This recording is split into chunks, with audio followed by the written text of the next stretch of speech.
Radio at 11:40 a.m. Streaming audio at SacktownSports.com and the Sacktown Sports app. You can also watch the show on YouTube at Sacktown Sports 1140. Here are the Drive Guys with Kevin Gleason and Kyle Draper. Well, you saw how much trouble the Warriors had last night without Steph Curry, and we today on the show face an even bigger problem.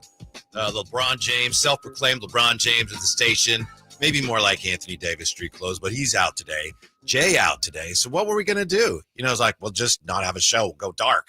But then somebody said, hey, what about the Highflyer? So we got Ramsey keeping us on track today. We got Henry Turner to save the day. So I get to pick up where LeBron James left off, right? The self-proclaimed, yes, LeBron James of the station. KD kills me with that. Okay, I understand. Media-wise, the guy is elite. But he always try to act like he nice and hoop too. You know what I mean? He always want to push the level and push the envelope. Yeah, I'm the little LeBron James of the station. You know, and you know I play in the summer league too, so I be giving him buckets in the summer league. You know, I will say from what he said and from what people who've seen him play have said, and from the little bit of video I've seen, I do think he can play. Wait, so you've seen video a little bit. Now I live down the street, and I said, KD, call me, man. Please call me the next time you play. Because I was going to go and watch. I was going to be the old school Leon heckler from Detroit. Yeah. Leon the barber? Yeah. I was going to heckle, but I want to see him play. Mm-hmm. You know what? Hey, put your money where your mouth is. I don't think he's playing as much. So last year ago, he was playing. He was complaining of some, he had the Michael Jordan knees. And I don't know if he's playing as much. But that's my thing, though, Whitey. He always got to be the elite. You know, I'm the LeBron James of the station. Oh, I got the Michael Jordan knee. Oh, I got the Tiger Woods elbow. I mean, you just elite everything, dog. Thank you. Thank you for coming in today. No problem, man. Love me some KD, man. And I love being in the back seat with the Drive guys.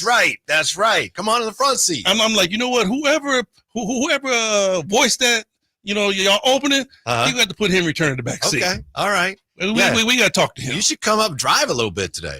Well, you know what? I might get in the passenger seat. I don't like driving too much, man. All right. If we were a radio-controlled show, you'd be driving, huh? Oh, for sure. Car. Oh, for sure. I'm nice with that. Yeah. I am very nice with the radio control car. I got a radio control car, pardon me, years ago, Henry. I don't know what it was. You would know exactly. I don't know. All I know is I put it down, got it ready. I put it down, opened the door out of the garage, put it down, and somehow it took off straight at the swimming pool. And I didn't know what to do. It was going backwards, and I just turned the wheel, and it slammed into this big rock. And I think it survived that. But, man, that was a scare. Like, that was my opening moment of trying to drive an RC car. You know what? If you really don't know what you're doing, it can be a scary situation. I remember when I first started, and I was out in front of my house, and we had just had the house built in Folsom, Henry Street. And it was a long straightaway, but it had a gutter at the end. And I had spent about a good $200-300 getting this car ready. And I did the exact same thing you did. Mm-hmm. And see, the problem that you did was you cut the car on before you cut the remote on. Oh, okay. All right. I did the same thing. I cut the car on and the car just took off. Yeah. And I got the remote in my hand, and I'm not knowing, turn the remote on, dummy. Yeah. And the car will stop. But I got the remote in my hand, and I'm chasing after this car, and it's going like about 40 miles an hour down the street. Yeah, they're fast. Hey, and went right into the gutter. Boom, right into the gutter. Car tore up. Oh.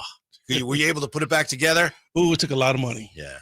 You can always put it back together. But it's going to take a lot of money. The tricky thing is you have it and it's going one way and, all right, steer this way, that way. Then it turns around and comes back at you. And then it's like, reverse. A lot of people have trouble with that. But I always tell anybody that wants to get into the hobby and understand, because at first, you're standing behind it and it's almost like you're walking the car, right? Right. You stand behind it. Right is right, left is left. But what you have to do is that imagine yourself in the driver's seat. Yeah. I had a hard time with that initially. It's like, I understand that, but then when it came to it, my brain said, nope, not doing that. On the way back, it's like, whoa, wait a minute. Yeah. Yeah. Are the Kings on the way back, Henry? What do you think so far of all these hires? We haven't had a chance to talk too much since they got Scott Perry coming in. They got Mike Woodson coming in, BJ Armstrong. And it looks like Bobby may be back. Maybe Darius Sungaila. You know what? Just look at the names alone. Scott Perry, a very well-known GM in the league. I've always said the GM is a good old boys game. You got to have friends, you got to have connections. You have to be in the game for a while. Scott Perry is that guy. And then he brings on B.J. Armstrong. B.J. Armstrong is another well-known guy in the league, has played the game at a very high level, has dealt with high-level basketball talent. So I like that. Of course, love Doug Christie to be at the helm, to be able to run this basketball team. I'm with that. Whoever he brings on as his staff, I think Mike Woodson is a great call. Mm-hmm. Mike Woodson has been here, has been a head coach for a while. He's been there. He's done that. He's pretty much seen every type of scenario you can see as a head coach. I honestly think if you're going to have a young head coach, he definitely needs that experience, assistant or associated head coach. Like what the Lakers did with Redick, and they got Nate McMillan, and who else they have? Sam or something? I mean, the same thing. Ty Lue, Brian Shaw's with Ty Lue. Yeah. To where you have a veteran presence there to where both of those guys can work together and be at their best. So I like the moves that they're making. However they finish out, we'll see, to be determined. Mm-hmm. And then, the heavy stuff's going to start. Right. Can't wait. I don't know about you, but I can't wait. Yeah, the heavy stuff going to start. And when we say heavy stuff, we're talking about the roster. Right. Because you can bring Phil Jackson and whoever else you want to bring here. You really have to deal with this roster. Mm-hmm. And then how you want to play. Because we always say, if you're going to do it, you have to do it in the right chronological order.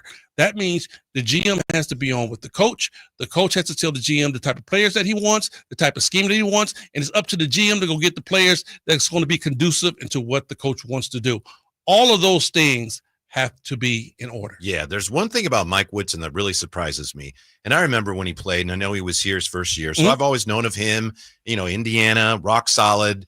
Guys like Jerry would talk about Woody, just in glowing terms.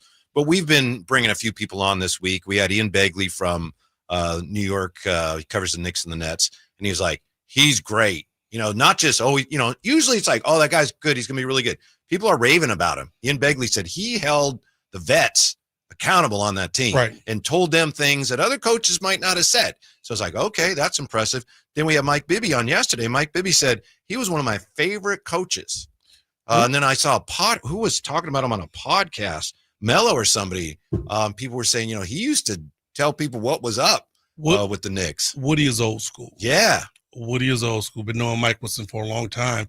Mike Woodson and LaSalle Thompson are very good friends. So I got to know Mike through LaSalle. Yeah, teammates. And Wood does it the way it's supposed to be done.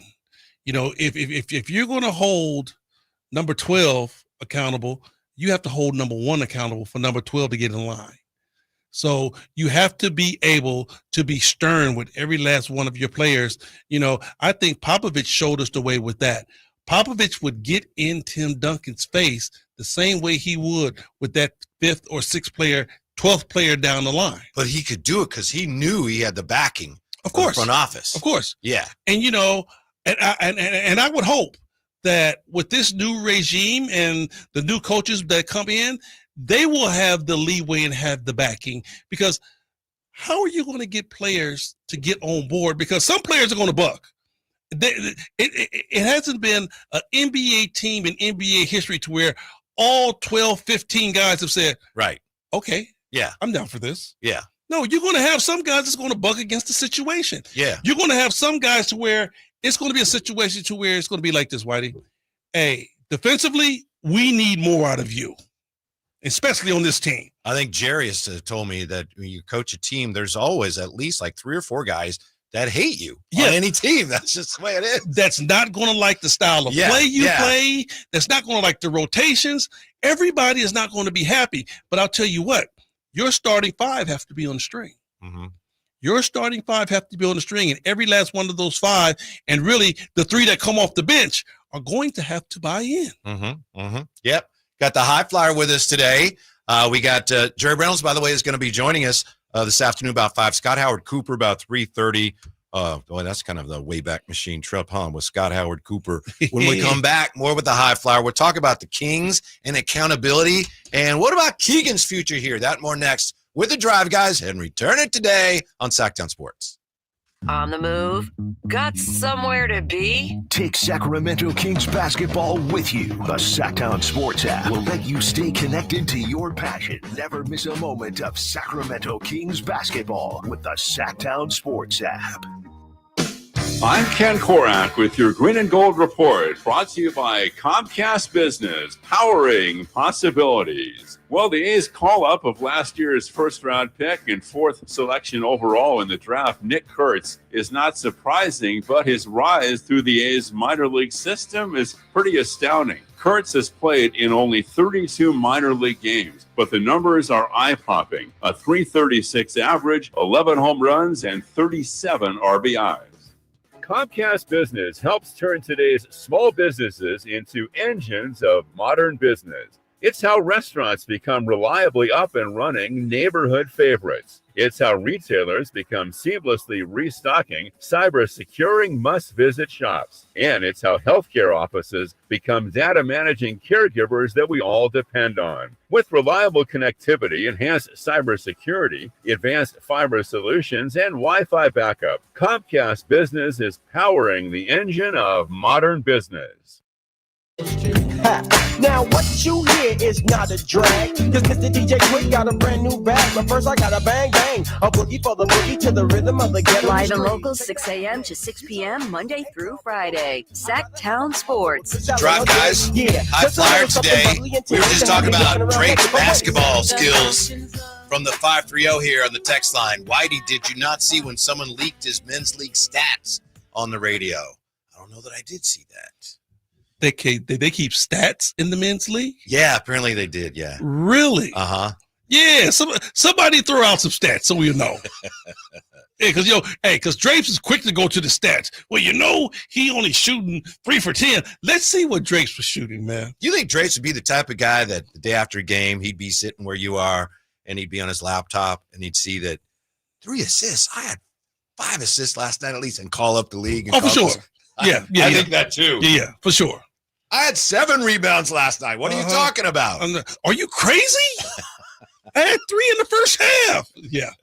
And it's funny what you say about him being, so reliant on stats sometimes, because when I rely on stats, he's like, what are you doing? You can't look at the box score. And then every time he's on TV, he's looking at the box score.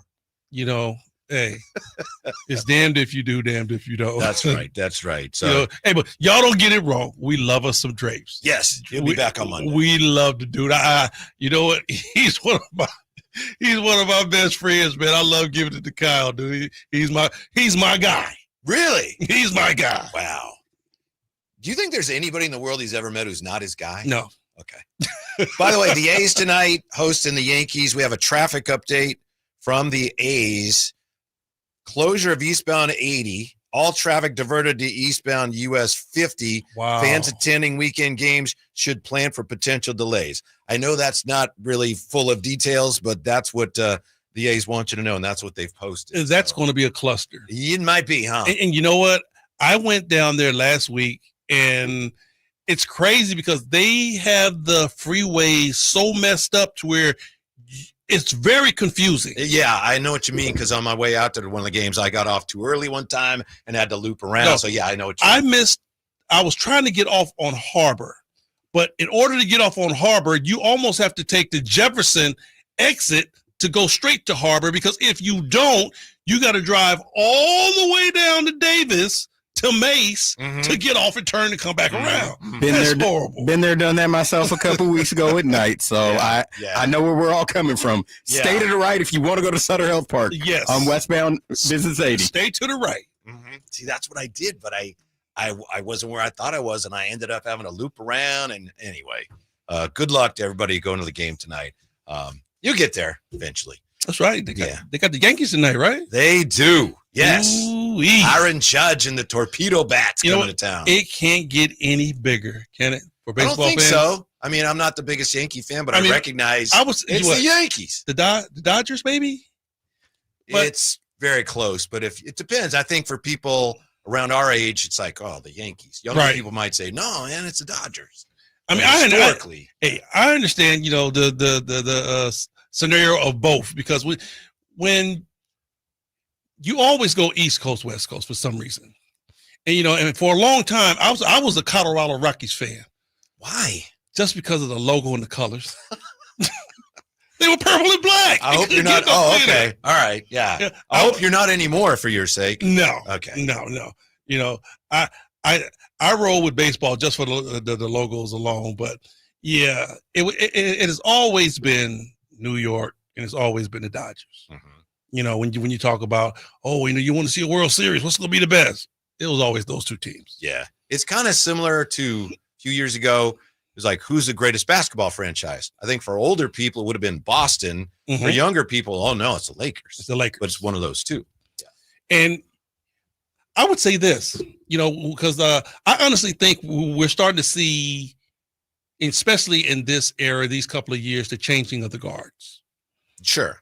Because, like you said, older people would say Boston. Yeah, because even going back to Bill Russ and all those teams that won, you're going to always have 10 of 11. You're going to always have a couple that says New York. Mm-hmm. Then when you come west, everybody's going to jump on the Lakers bandwagon, except the New Jacks. The New Jacks jumping on the Warriors. Yeah. The New Jacks are jumping on the Warriors. Even with us, when we think Lakers, of course, you and I, first thing we go to is Kareem and Magic. We go to Showtime, right? A little younger generation, they jump on the Kobe. Sure. But now, yeah, they jump on that bandwagon. A lot of these young guys now, they really don't ride with Kobe like that. Right. It's all about Steph and LeBron. Mm-hmm. And really, LeBron and Steph are on their way out now. Yeah. So now we're looking at Ant-Man. We're looking at Ja. We're looking at SGA. It's the changing of the guards. Think about it. We're not talking about Kawhi Leonard. We're not talking about Kevin Durant. We're not talking about those type of guys. Those guys are on their way out. I got to ask you about this comp. People are throwing it around, and I know that at face value, it's ridiculous. So I know that there is no comparison, but some people are saying, whoa, Ant looks like young Michael. We may have talked about this before. I mean, you were there with young Michael and older Michael. Yeah. What do you just think of the notion that people see some similarity there? I'm not saying he's MJ, but what do you think of that comparison? Because I played in the league, right? I played against Mike, young Mike and old Mike. He told us first time you got in a game against him, he was staring you down, right? Yeah, it was bad. It wasn't a good situation. Because Danny Ainge told him how good you were? No, Danny Ainge was just talking trash to him. And then I had to sub for Danny. So, it's kind of like I had on number 7 when I came into the game instead of number 9. But, I looked at Mike like this. And everybody that played against Mike understood this. Guys feared Michael Jordan. The guys that had to guard him feared him. If you're listening to Vernon Maxwell right now, he's on All the Smoke, yeah, with Matt and Steven. Mm-hmm. And even Maxwell said, I feared no man. And I know Max a little nutty. He ain't feared nobody, but he said, when I had to go up against the Black Cat, I went to bed that night. Mm-hmm. Guys feared Michael. I don't see people fearing Ant. He's a good player. And I think he's going to be a superstar. And I think the league's in a real good place with him.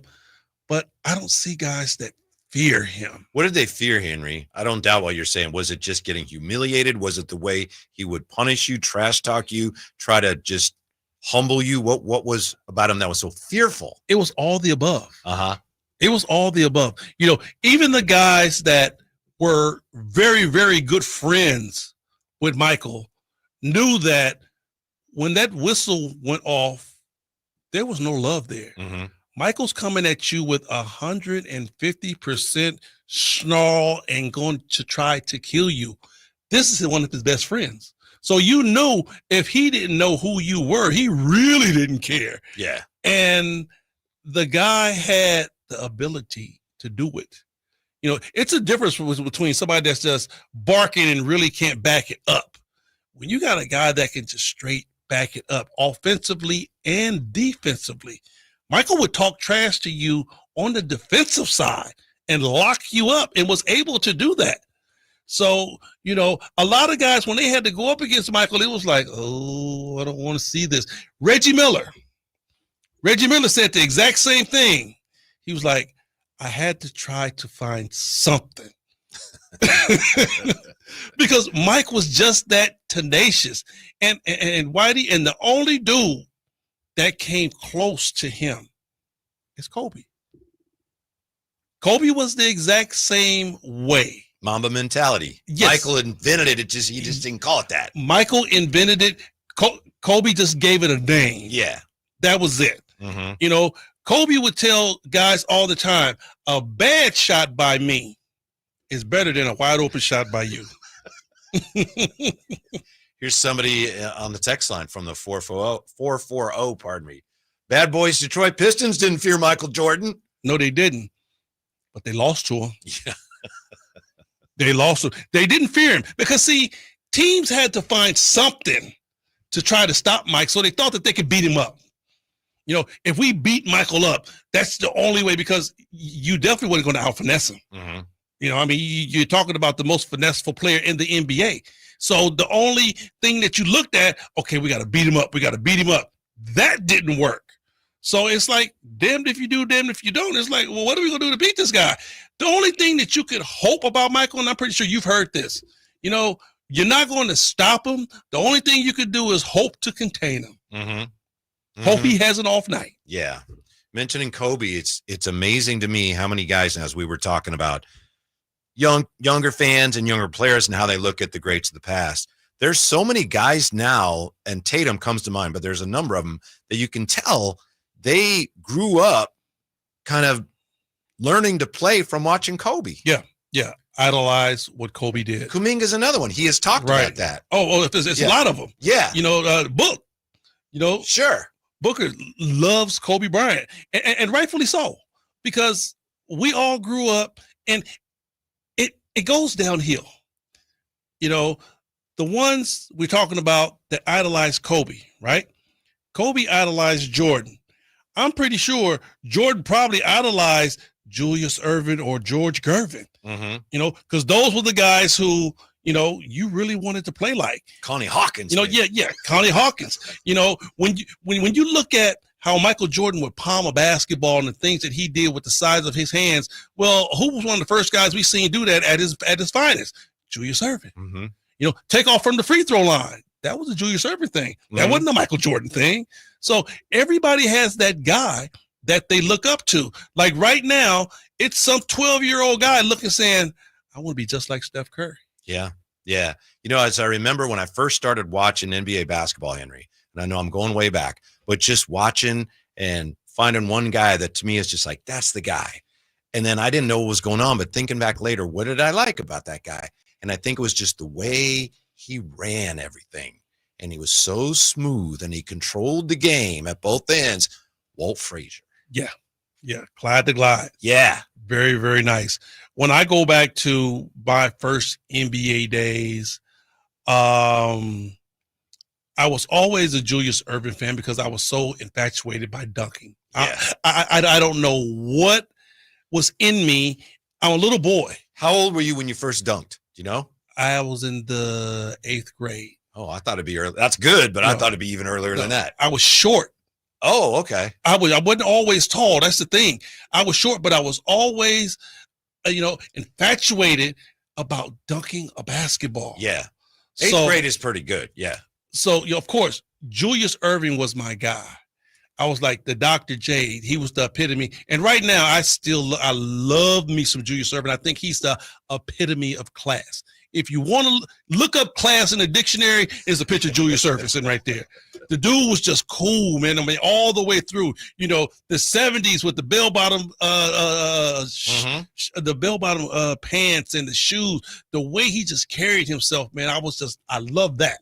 So Dr. J was my guy. But then I start figuring out, okay, I'm a dunker. Then all of a sudden, David Thompson came into my mind. Skywalker! Yes. And man. I loved that nickname for a long time. I used to put on the back of my jersey, Baby Skywalker. I'll bet you there's a decent number of people right now hearing us that really don't know that much about him, which is too bad because he kind of flamed out early. He got hurt, but whoa, he was incredible. Could he get off the ground? Yes. So David Thompson, I went to him for a minute, and then I only have 2 jerseys in my closet. I don't know if you heard me say this before. How's Drapes one? No, okay, my mistake. Never KD. I got 2 jerseys. I got New Jersey 32, Julius Erving, and I have number 44 San Antonio Spurs, George the Iceman Gervin.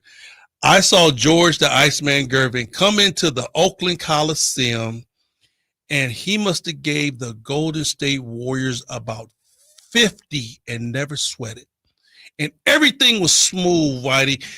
Crossover to the middle finger roll, baseline high hook, face up, little kiss off the glass.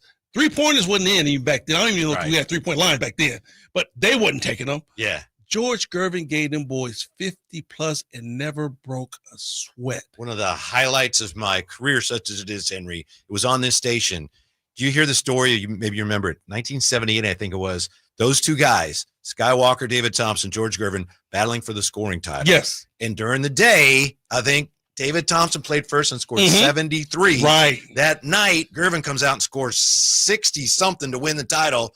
We did an interview with both of them and talked to them about that. It was so awesome. I bet that was so cool. Yeah, and it was, 40 years later, whatever it was, but it was so awesome. I mean, George the Iceman Gervin, I used to say this dude was the Fats Domino of basketball because how Fats knew angles on the pool table. Yeah. George Gervin knew angles on the basketball court. He would be going right and flip that thing up and have so much spin and so much English, it would hit the backboard and go, and you'd be like, how in the hell did he make that shot? Yeah. The dude was, Iceman was definitely the appropriate nickname for George Gervin. Did you know that Ice and Julius Erving, I believe, were teammates briefly on the Virginia? Yeah.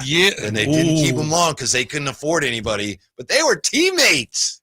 I mean, we are really showing our age. We went back to the Virginia. Yes, back into the 21st century when we come back. Draymond Green is angry that everybody thinks he's always angry. What's up with that next? Drive Guys, Sacktown Sports. On the move?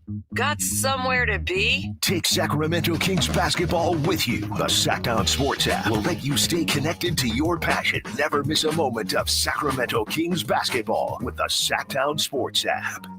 Hey, Green Gobbler here. So you've got a clogged drain in your bathroom. Water in the sinks overstaying its welcome. You're spitting today's toothpaste on top of yesterday's toothpaste. You hope that it go away.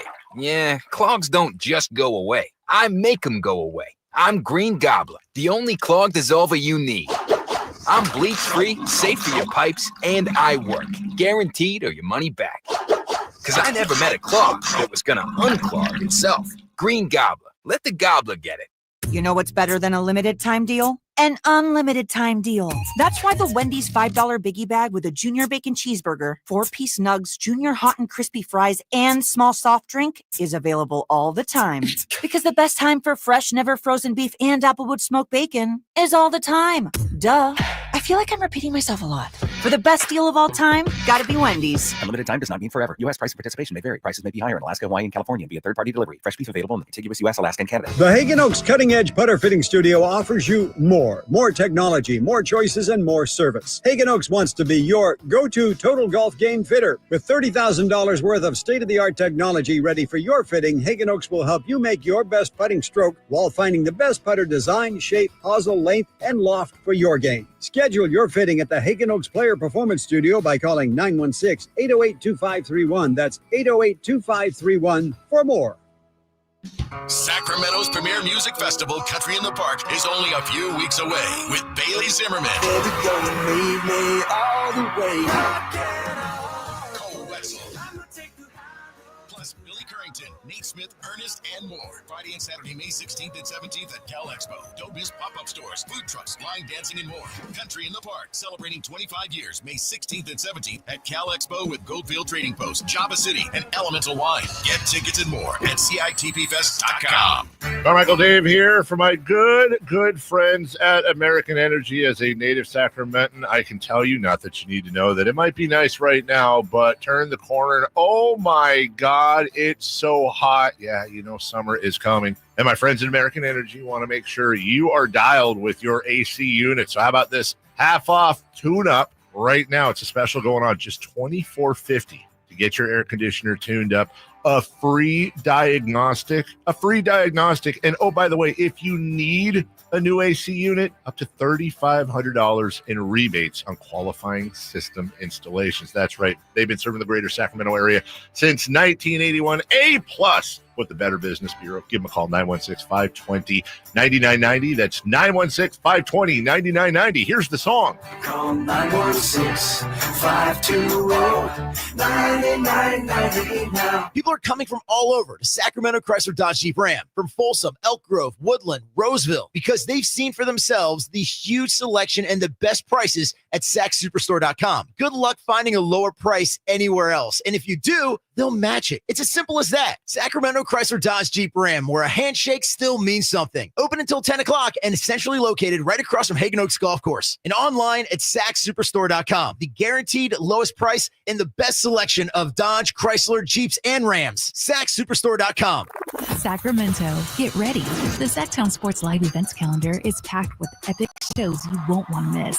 Classic rock bands, America takes the stage at Hard Rock Live Sacramento on May 9th. Then hip-hop legend LL Cool J brings the beats to Thunder Valley on May 10th. The Outlaw Music Festival rolls into Toyota Amphitheater on May 18th. And punk pioneers The Dam hit Ace of Spades on May 31st. June heats up with JJ Gray and Mofro at Ace of Spades on June 10th. Plus, country superstars Lee Brice and Walker Hayes at Ironstone Amphitheater on June 21st. Then it's 3 days of country fun at the Country Summer Music Festival at Sonoma County Fairgrounds on June 27th through the 29th. Get your boots ready for the Folsom Pro Rodeo July 3rd through 5th. Then catch Cody Johnson at Golden One Center on July 18th and Parker McCollum at Ironstone Amphitheater on August 16th. Mark your calendars, grab your tickets, and don't miss out. Find all the details at SacktownSports.com.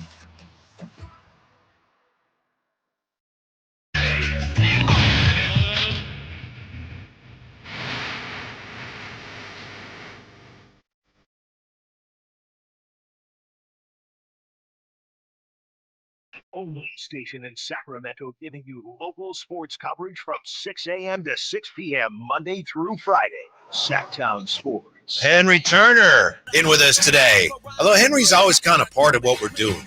Thank you, man. I appreciate just the acknowledgement of being a part of something. Yeah, absolutely. Drive guys like, well, Henry's a drive guy. Yeah, I'm in the back seat. Yeah. Today's up front. Maybe you can be driving a little bit. I don't know. I could smack Kyle while we were driving down the street. Henry, what do you think? We'll bring it into, like I say, modern times here. Thanks for bearing with us here as we, reminisced about the greats. We're in the Wayback Machine. Can't promise we won't do it again. But how about last night? Draymond Green was fouled by Naz Reid. 8:46 to go, second quarter.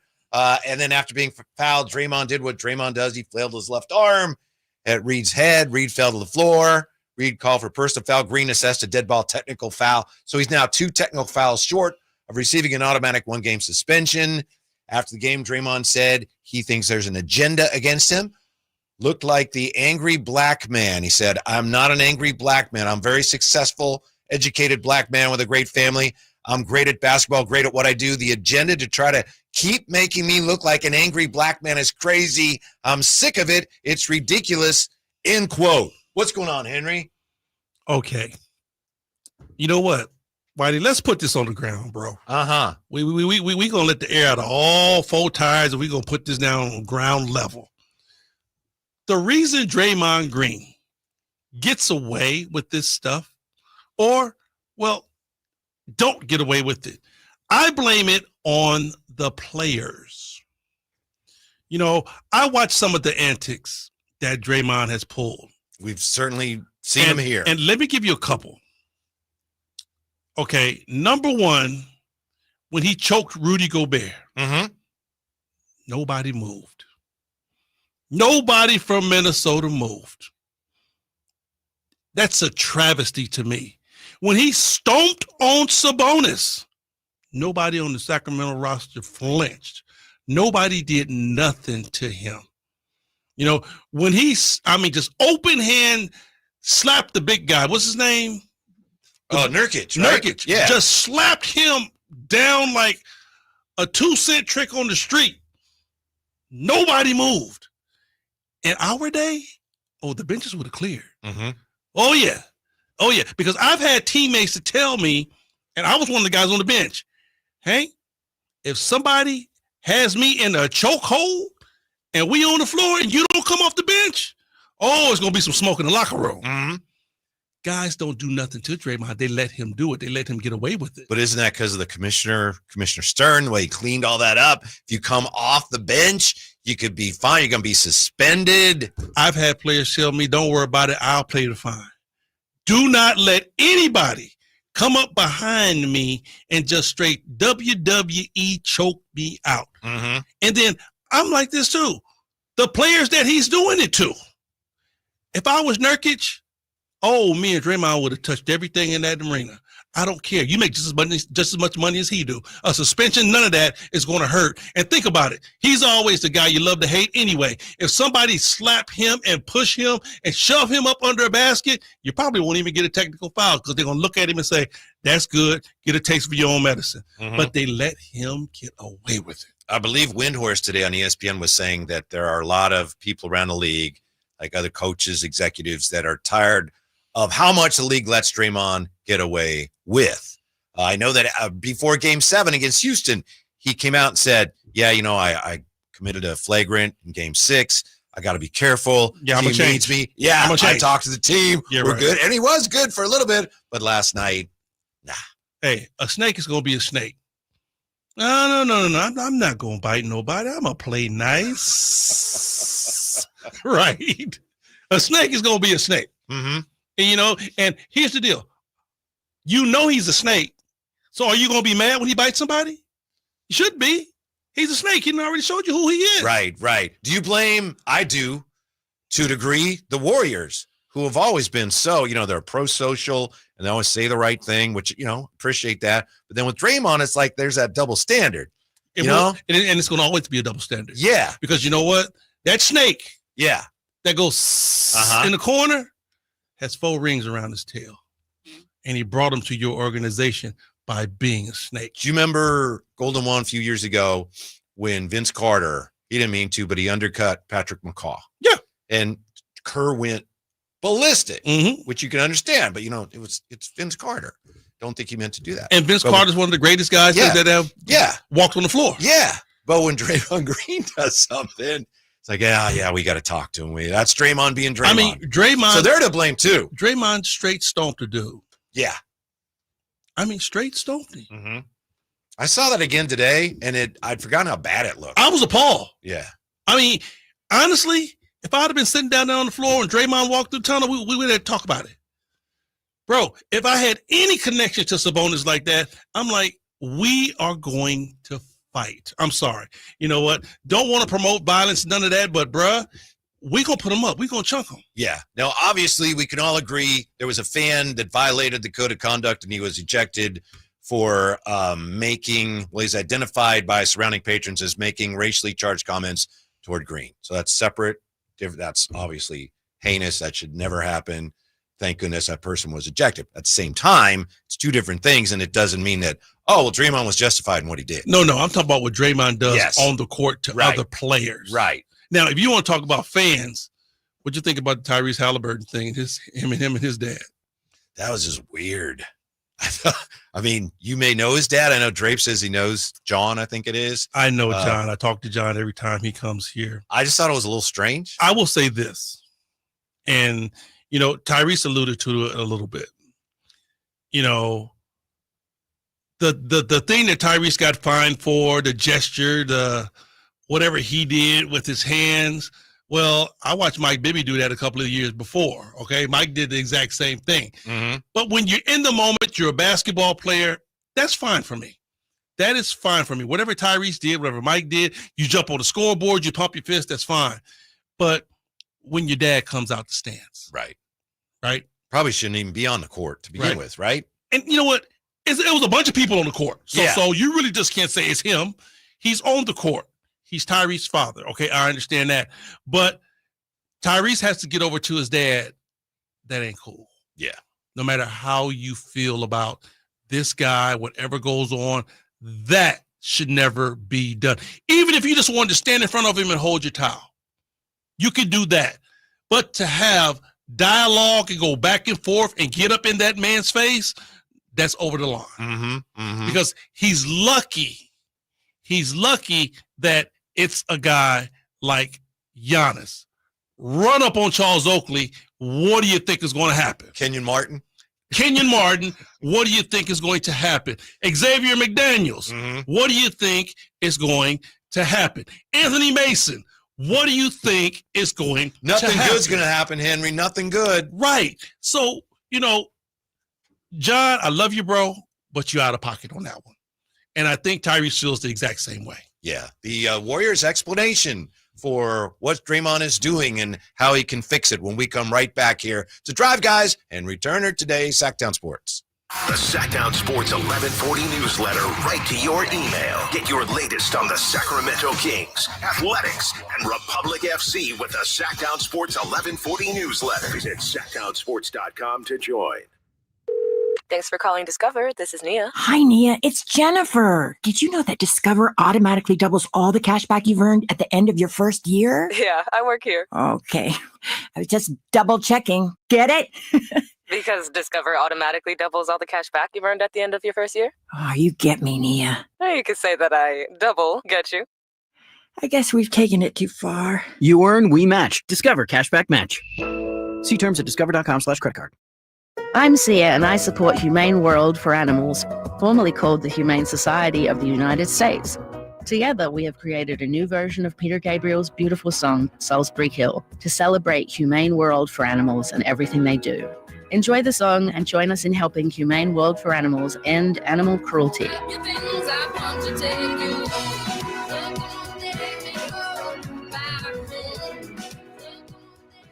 If you love golf but don't want to play the same 18 holes over and over, at Timber Creek and Sierra Pines, you get 27 holes of variety, so every round feels fresh. And with a Premier Club membership, you'll enjoy unlimited golf with a cart, unlimited range use, exclusive discounts, and 2 complimentary guest passes to share the experience. With pristine conditions, a scenic layout, and an award-winning reputation, Timber Creek and Sierra Pines is Sacramento's #1 rated golf destination. Stop waiting. Become a Premier Club member today at timbercreekgc.com. Get ready for Camping World's Red, White, and New trade event, May 15th through the 18th. Get the highest value for your RV guaranteed during the biggest RV trade event of the year. Shop the best RV deals in America with new RVs starting as low as $92 a month. Get ready for the holiday weekend with up to 45% off grills and 25% off product installation. Plus, we'll have free hats, free propane refills, free food, and fun for the whole family. Don't miss the incredible Red, White, and New trade event, May 15th through the 18th at your local Camping World.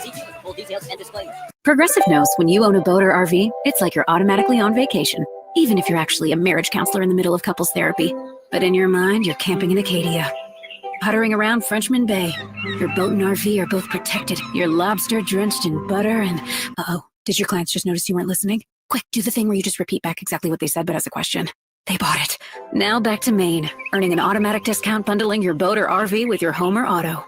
Progressive Casualty Insurance Company affiliates and other insurers. Not available in all states or situations. Get ready for Monster Truck Madness, featuring Rockstar, California Kid, Identity Theft, Spitfire, Reverse, Titan, and Monster Truck Rides. Saturday, May 10th, with 2 back-to-back shows at the San Joaquin County Fairgrounds. Shows at 3 p.m. and 7:30 p.m. Grab your tickets now. StuckInDirtTrack.com. Ooh, ma.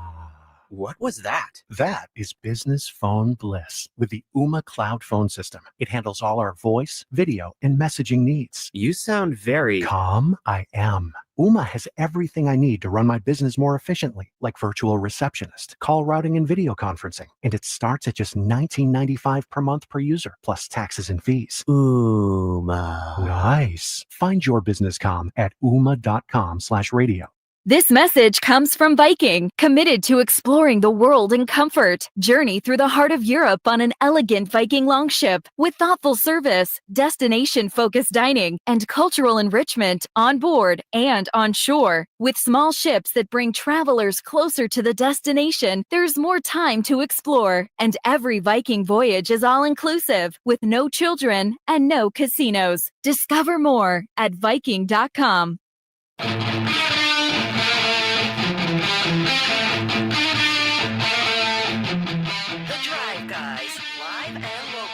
Every afternoon, Monday through Friday on Sacktown Sports. Yeah, what a day in Sacramento sports history. Not just because Henry Turner's in with us today. That's the main reason it's such a big day. But you got the Yankees coming to Sacramento. I remember, Henry, 1990, 91, Greg Lukenbill, who owned the Kings at the time. He had a press conference out at Arco, and he held up a piece of paper, and he says, what I have in my hand is I have commitments from 3 National League teams to play exhibition games at our new stadium, which we are building next to the basketball arena. Yes. Yeah, because they were trying to get an expansion team. And I think it was the round in which Colorado and Florida, the Marlins and the Rockies, I think they ended up getting the teams, and Sacramento was trying to get one of those teams. After the press conference, we went over to where the new baseball field was going to be with hardball and bats and had a little pickup game. And I'll never forget, Greg Lukenbill was the catcher, and it was we had a hardball. He didn't have a mask on or anything. He's like, yeah, throw it in here. And some reporter hit one a mile, and I remember thinking, that guy hit the first home run ever at this park. Well, the park was never built, although they did put the foundation in, I think, the grandstand.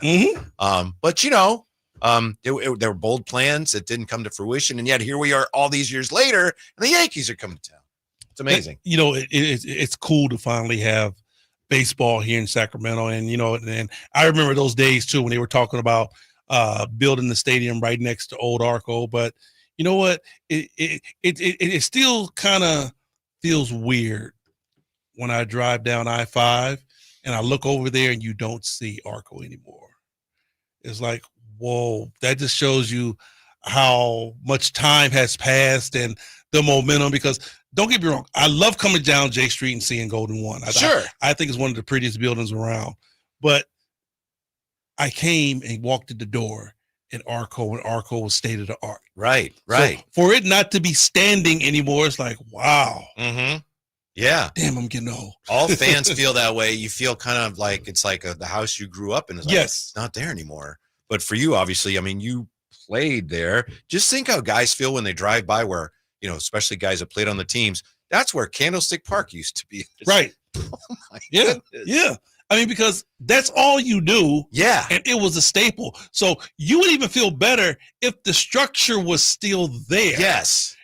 Kind of like the Forum. The Forum is still there.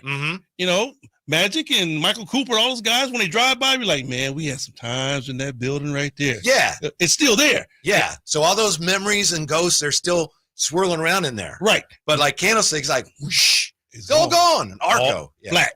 Yeah. It's just flat. Yeah. Or it's even like with his now being a state building, even though they only played it for 3 years, Arco 1 is still there. The actual building is still there, right? Yeah. Right. So, that's the building that Arco 1 was played in, where the guys first played at. Well, did you ever go to that? I went there one time. No. Okay. No. I came when we first unveiled Arco. Okay. Arco Arena. Was that against the Clippers, I think, the first game? I could be wrong. Yeah. Yeah, I was at the first game in Arco Arena on my dad's lap. I go back before that. Remember, they had just put the floor down, and Wayman Tisdale had an all-star game there, a charity game. And that's when I first entered the door because I played in that game. How'd you do? Just played. Oh. I mean, I had just played in the summer league against those guys. And, Bill Russell and Jerry Reynolds came out and watched me. And I had just signed my contract like a day before Wayman's game. And I was able to come and play in the game.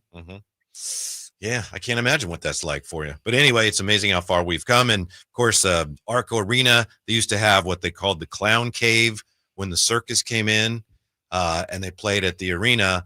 There's one area where the clowns would stash their stuff and everything. And the Clown Cave was originally supposed to be the tunnel between the basketball arena and the baseball stadium, but they never Oh. finished it because they never had the baseball stadium. Wow. Yeah.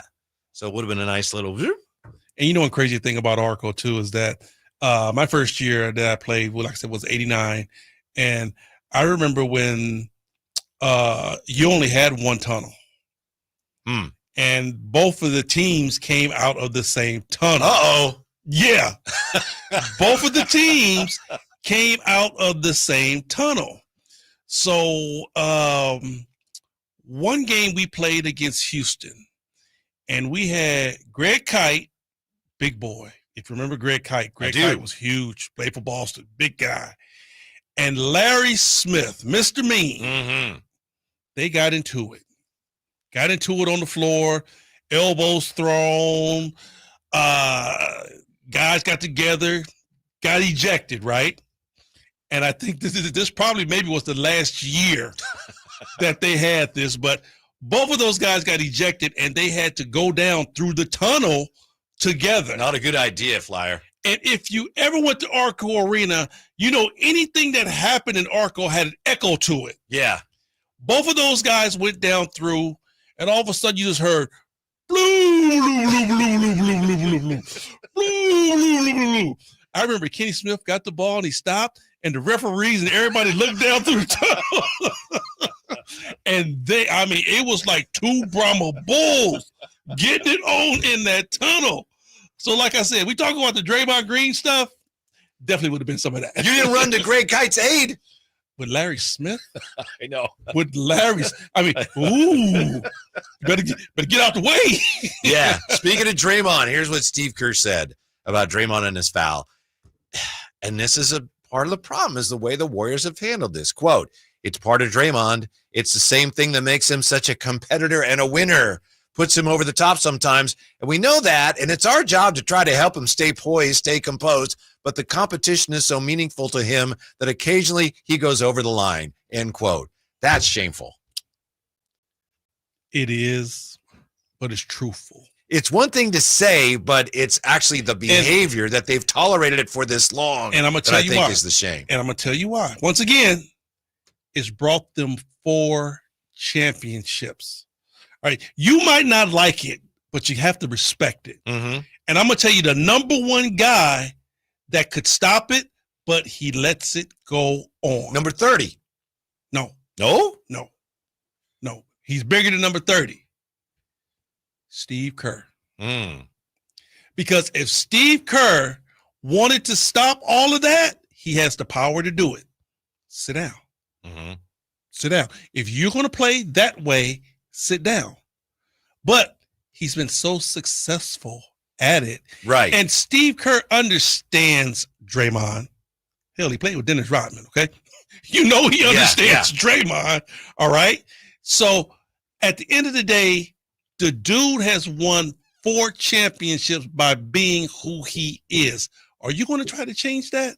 Can't you? Isn't there some middle ground where you can have most of what he brings you? Most of, but still some of the extreme examples where he clearly crosses a line. Can someone say, look, you're you, and we benefit from those things, but the parts where you're crossing the line and kicking Steven Adams in the gonads, getting kicked out of, championship games, we can't have that. This is another one. Steven Adams. This dude looks like I know where you're going. The Aquaman. Bigger than Aquaman. But Aquaman is small compared to Steven Adams. And he did nothing. Did you hear what he said during the Houston series? They were asking him about that, and he was, with that accent, he's like, well, we're both competing, mate. I don't think there's anything intentional about it. I couldn't believe it. But he's so big, he'd probably be like, it didn't hurt. Yeah. But still. But where he got kicked years ago, no matter how big you are. Yes. Yeah. But nobody did nothing. He did nothing. So Draymond is at this point. Don't nobody do nothing. I can do whatever I want. He feels he's invincible. Until somebody says enough is enough, he's going to keep doing it. And like I said, Steve Kerr lets him get away with it.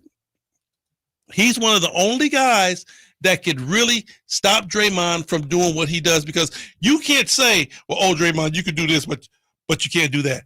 You have to live with the good, and you're going to take the bad. I think one of the one of the seminal moments and all that was you go back to 2016, which of course was the year the Warriors did not win it all, but they had that game against OKC that year. Mm-hmm. And it was a Steph Curry bang, bang, bang game. And apparently at halftime, legend has it that Draymond was shooting threes and he was bricking everything. And Steve Kerr, told him we can't have that. And Draymond just lit into him. And it was like allowed. That's what I'm saying. Yeah. Nope. Nobody has said nothing. And of course you're going to get the guys that's rumbling, but the guys that really mean something, the guys that could really change the outcome, nobody's moved. Mm-hmm. Yeah, and the real concern for them now is not so much that he's going to change his ways, but that he's going to end up getting 2 more T's. But I don't think they have to worry about that, Henry, because I think they're toast. Without Steph? Yeah. Without Steph, 1, 2, 3 Cancun. Absolutely. I mean, you hear Jimmy Butler saying, life is a hell of a lot better with Steph Curry because he has to deal with Buddy Hield. I'm pretty sure Jimmy Buckets, if I say, JB, I know what you're talking about, he gonna be like, boy, I know you know. dealing with Buckets. Buddy's had some moments this postseason. You know what? Buddy has played some very good basketball for the Golden State Warriors. Buddy is one of those guys to where he will flourish in a system like Golden State because it's catch and shoot. Yeah. If Buddy can do one thing, he can catch and shoot. Don't ask him to catch and think.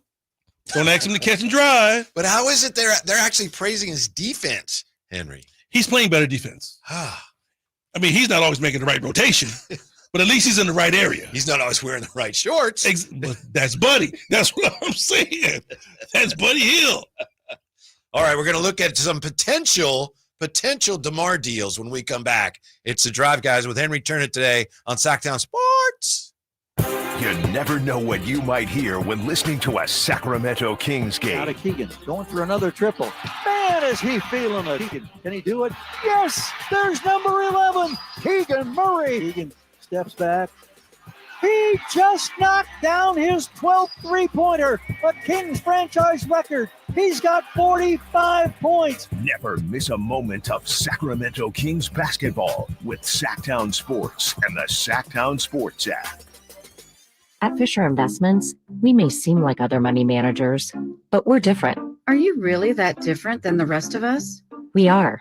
As a fiduciary, we always focus on what's best for our clients. What services do you offer besides investing?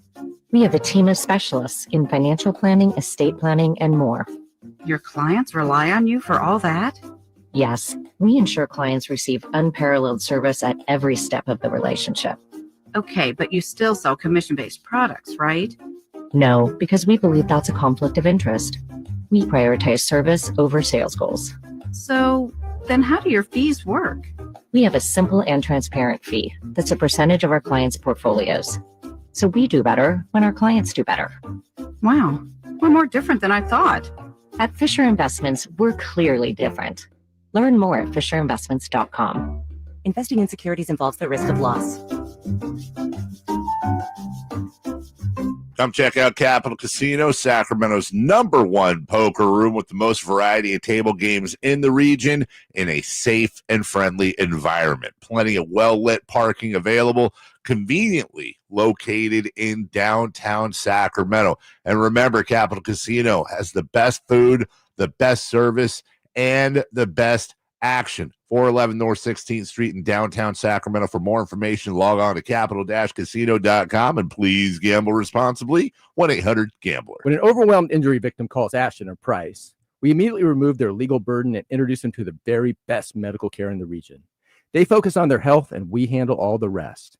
When they reach the end of their medical journey and are reunited with happiness and hope, we unleash our decades of legal experience to obtain maximum compensation. We are real, local, experienced litigators and snappy dressers too. Consultation's free, and there's never a fee until we win. Remember, For the best advice, don't think twice. Call Ashton and Price. Hello, I'm Frank Cockrell of the Retirement Security Centers with a weekly economic update. In a landmark move, President Trump and the UK Prime Minister have unveiled a new trade agreement reducing tariffs on British cars from 27.5% to 10% for up to 100,000 vehicles annually and eliminating levies on steel and aluminum. In return, the UK will lower tariffs on U.S. goods and provide greater access to American agricultural products like beef and ethanol. President Trump hailed it as a full and comprehensive deal, while the Prime Minister Starmer called it a historic day. Meanwhile, the Federal Reserve has decided to maintain interest rates at current levels, citing increased risks of higher unemployment and inflation. The Fed emphasized the need for careful assessment of incoming data amid economic uncertainties. Recent economic indicators show a still strong economy, so there appears to be time to be patient before acting. These developments underscore a pivotal moment in transatlantic trade and relations and domestic economic policy. How might this affect you or your family? Please go to frankontheradio.com to schedule an appointment, watch videos, and receive market updates. I'm ready to help you start your journey so you can define your future. Securities and investment advisory services offered through Mosaic Wealth, member FINRA SIPC. Mosaic Wealth is separately owned in other entities and or marketing names, products, or services referenced here are independent of Mosaic Wealth. KHTK HD1 Sacramento, KYMX HD3 Sacramento. From the Power Business Technology Toshiba Studios. This is Sacktown Sports 1140.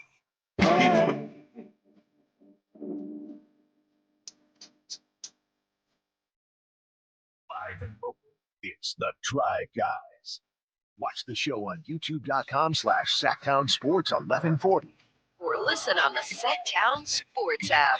It's Friday, damn it. Thanks for being with us today. Got Ramsey keeping us on the air. The Highflyer, Henry Turner. Going to look at some potential DeMar DeRozan deals in just a moment here. But first, it's been great to catch up with Henry. And we talk a lot during the season. You know, you usually come in for a little bit before you do your show with Scott Marsh. Mm-hmm. But this has been fun talking about some other things off the air, like how much, you know, Henry and I both love comic books. So. Oh, man. Big comic book fan. I was always, you know, with the Marvel, with the DC. I was more so a Marvel guy. Me too. So, you know, I love when the movies start coming out because for a long time you only got the Batman and the Superman movies. Right. Right. Okay, and there was only so many guys you could put in the Batman uniform, and there was only so many guys you could put in the Superman uniform, and you know it was always the same story. Superman, they still haven't really gotten right in a movie. I don't think so either. Yeah, I mean they're trying. They're going to try again soon. But their storyline was you can only go so far, you know. Yeah. But when they went to Marvel, yeah, and you know you started out with Iron Man. And then you got the Thor, and then you got Hulk, Captain America, and then you had Captain America, and then the Avengers came together. So, you know, I went through that in the comic book era. Mm-hmm. So to watch it play out on the big screen, I just love watching them. Mm-hmm. Yeah, and I love when they mess up. You don't like it when the Hulk gets beat up. You know, that was the thing when they had Endgame, and I'm a Thanos fan.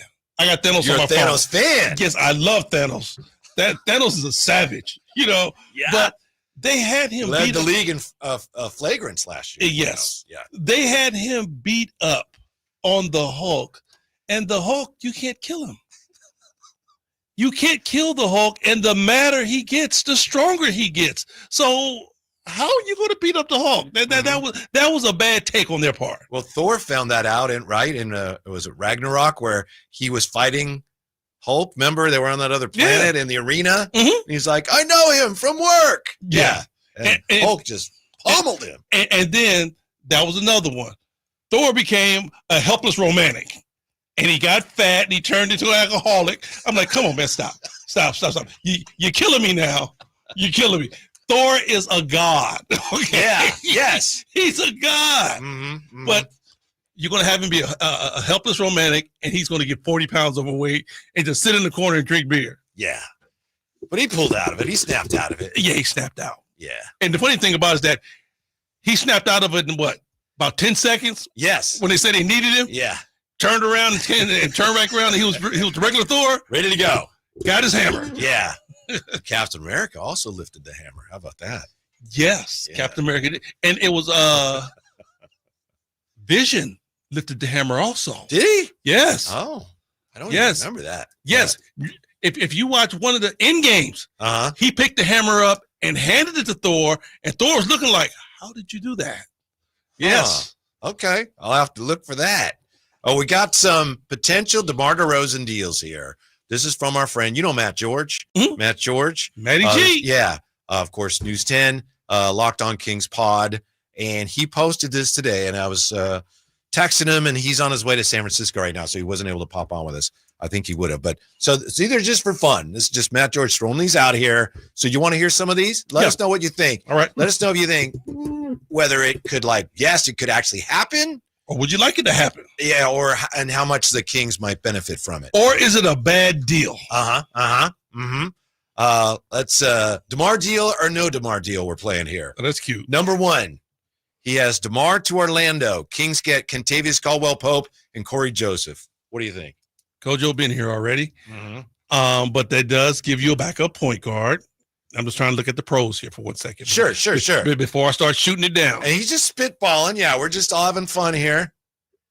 Caldwell Pope gives you a little defensive edge. The thing that one of the things I wonder about is Orlando. They were really poor at shooting the 3-ball, and DeMar scores, but he didn't help you at all with that. No, not at the 3-ball situation. And you get younger if you're the Kings. Right. You get younger. You get some youth. So I give that a C. Okay. Not good, but not bad. Okay. So you would, if that was a potential offer, you would consider that. Like I said, not good, not bad. Yeah. Okay. KCP looked lost in Orlando though this season. Yeah. Number 2, Matt George, Locked On Kings Pod, proposed DeMar DeRozan trades. DeMar to Detroit, Kings get Tobias Harris. Ooh, I like that. Ooh, do you? I like that. Yes. I'm definitely a Tobias Harris fan. But the one thing that scares me with that move, what do you do with Keegan Murray? I think this was one of the reasons Matt gave in that. Couldn't Tobias Harris slot into the 4 and you could move Keegan to the 3? See, that's the problem that I always have when teams go get a guy that has been solidified at the 3, has played his best basketball at the 3 and say, well, maybe we can slide him over to the 4. You can't do that. Yeah. Okay. You can't do that. And honestly, for us, Keegan is playing the 4, but I think he's well more slotted for the 3. I do too. I think Keegan's a 3.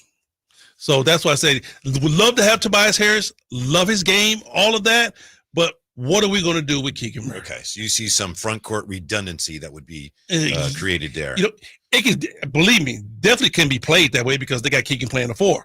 I think we're at a deficit playing Keegan at the 4. We'll go Domas 4, Jonas at the 5. I'm kidding here. I'm just spitballing. You could. Keegan at the 3, and then Tobias Harris coming off the bench. All right, we'll move on to the next one. He has I'm not even going to tell you about the one with the Clippers. DeMar for Norman Powell. We're not even going to mention that one. That would be great, but I have no idea why in the world the Clippers would do that. Yeah. Right? Yeah. I'm with you on that one. I would, because you know what? I would definitely take Norman Powell because I think Norman Powell has finally been in a situation to where he can come out of a superstar shadow. Because, because he's always been behind a superstar to where he really couldn't show what he can do being a starter. And once Kawhi went down and they got rid of Paul George, Norman Powell stepped up and balled out. Yeah, I believe Matt suggests there might be some salary flexibility that would convince the Clippers to maybe consider that, but even he says, that one probably wouldn't happen.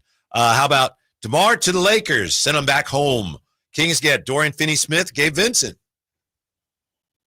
Henry's thinking about it. DFS would give you some wing defense. Gabe Vincent coming back home. And I believe, if I remember this correctly, Matt pointed out DFS and Gabe Vincent, I think they're both on expirings. I'm higher on the Clipper deal for us. I am too. No, I mean, I don't care how well it will make the Lakers look. I'm kind of higher on the deal for us. I don't know how much that would move the needle for us. Yeah, Matt just texted me. He said the Norman Powell trade is the only realistic way to get DeMar to the Clippers who were interested in him last summer. So he's just trying to figure out how could you get DeMar to the Clippers? No, I mean, if we can pull that one off, I'm like, great. Yes. Because I'm telling you, Norman Powell stepped out the shadows, man, and he really showed me that he is capable of holding down that 2 position. Yeah, phenomenal year for him. And then fourth and finally, and this was just trying to bring something to fruition that we think the Kings have been working on for a while. DeMar to Milwaukee for Kyle Kuzma. I am against that. I hope the Kings don't do that. You know what? Oh, now here we go.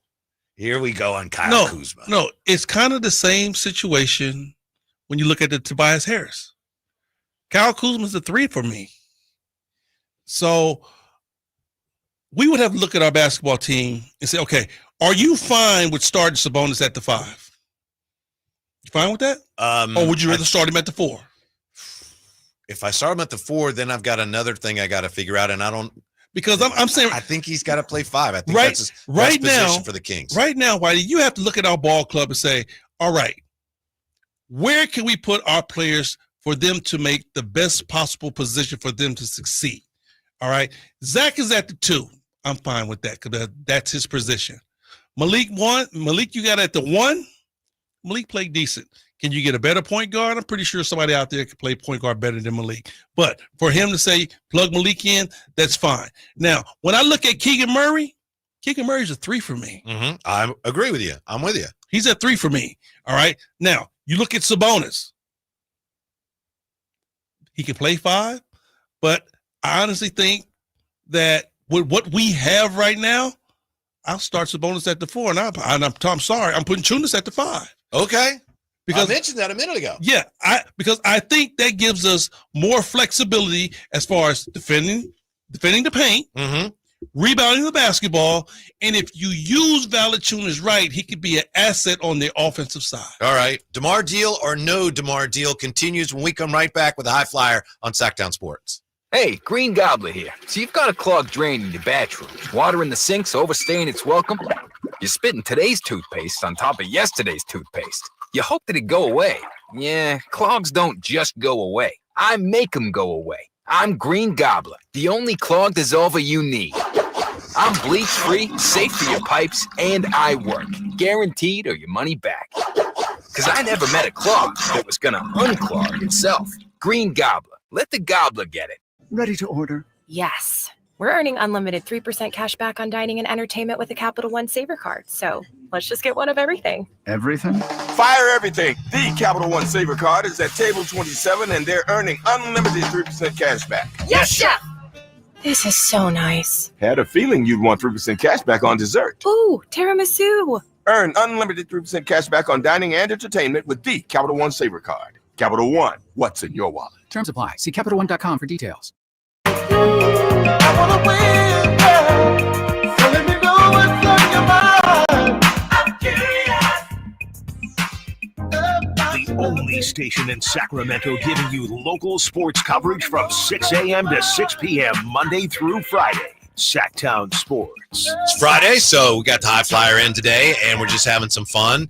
And thanks to our buddy Matt George from the newsstand in the Locked On Kings pod.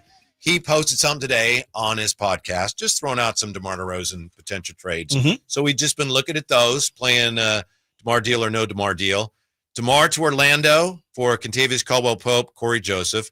DeMar to Detroit for Tobias Harris. I like that one better. DeMar to the Lakers for Dorian Finney-Smith and Gabe Vincent. Didn't quite move the needle. DeMar to the Bucks for Kyle Kuzma. Some people are responding in the chat, so don't especially like that. And then kind of a bonus, how do you get DeMar to the Clippers where you think he'd want to go DeMar for Norman Powell? Numero uno. Let's do it. You were talking a moment ago about Malik. You're saying Malik at the 1. And I know when we were on with Jason doing the crossover, you were asking, what does it say to Malik? How does he feel about the Kings search for a point guard? Don't you think he was already wondering about that when Scott Perry at his introductory press conference said, well, we need a point guard? No, I'm pretty sure because here's the situation. When Malik took over the starting point guard position and he played it so well and we moved De'Aaron over to the 2, everybody was like, yeah, Malik is the guy. Malik is the point guard. And then all of a sudden he gets hurt. I'm pretty sure Malik is like, y'all didn't see all that I did before I got hurt? Mm-hmm. So why are we pointing the finger at the point guard position? I'm going to get better. I will be back. But it seems like nobody is looking at all the work he put in and what he did at the point guard position. Yeah, it seems like the conclusion from what Domas said, from what Scott Perry said, it looks like organizationally the conclusion is, well, we don't really have a point guard. So does that mean Malik going to have to go back to coming off the bench being a combo guard? Right. Yeah. And like I said, I know Malik is sitting there saying, what do you mean we don't have a point guard? I've been playing point guard for the last 2-3 months, and we played our best basketball when I was at the point guard position. I'm just saying, strictly looking at the aspect from Malik's point of view. He has to be, and he already put out there he didn't want to come off the bench. He wanted to start. And when you put him in the starting lineup, the team took off. Mm-hmm. So how do you say, okay, we're looking for another point guard? And that basically means Zach's at the 2, you're going back to the bench. Because in the half court, too often they struggled, and the point guard is getting the blame whether he should or not. To me, they just didn't function well in the half court. Some of those games, you saw it, Henry. Question for you. Yeah. How do you blame a point guard for the offense being stagnant when you have a read and react offense? Anybody can start in any position.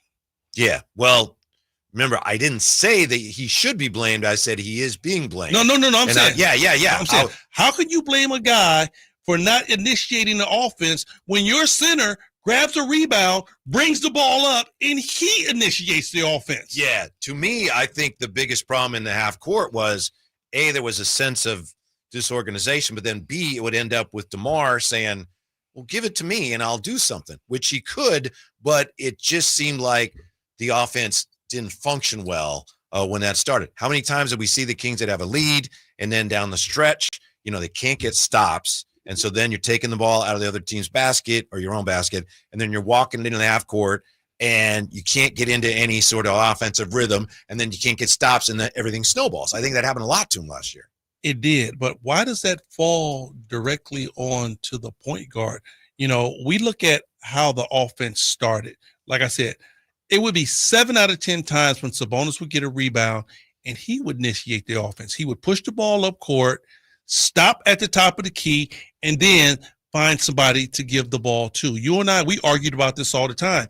I said, I would much rather for Sabonis to get a rebound, kick it to the point guard, and he hightail it all the way down to the post. Yes. And let the point guard do what he's supposed to do. Run the floor, big man. Exactly. There's 6 to 10 points so now, to be had in the game just by doing that. I'm with you. Now, so when Sabonis brings the ball up, Malik Monk's behind him. Now he's got to hand it off to Malik. Now, guess what? Everybody is back on defense, and the defense is set. Now you're looking at running a set offense.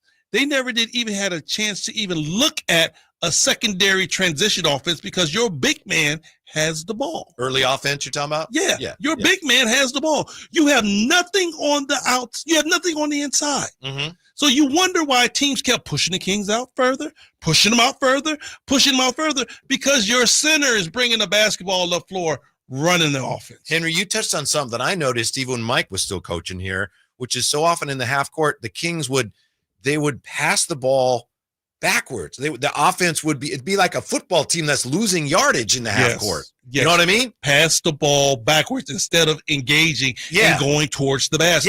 Yes. That always bewildered me. I'm like, fellas, you keep running towards the basket. And if you don't get it, you cross under and go out. You still go into your secondary offense. Yeah. The Kings never did have a It's secondary like someone would offense. drive, got nothing, reset.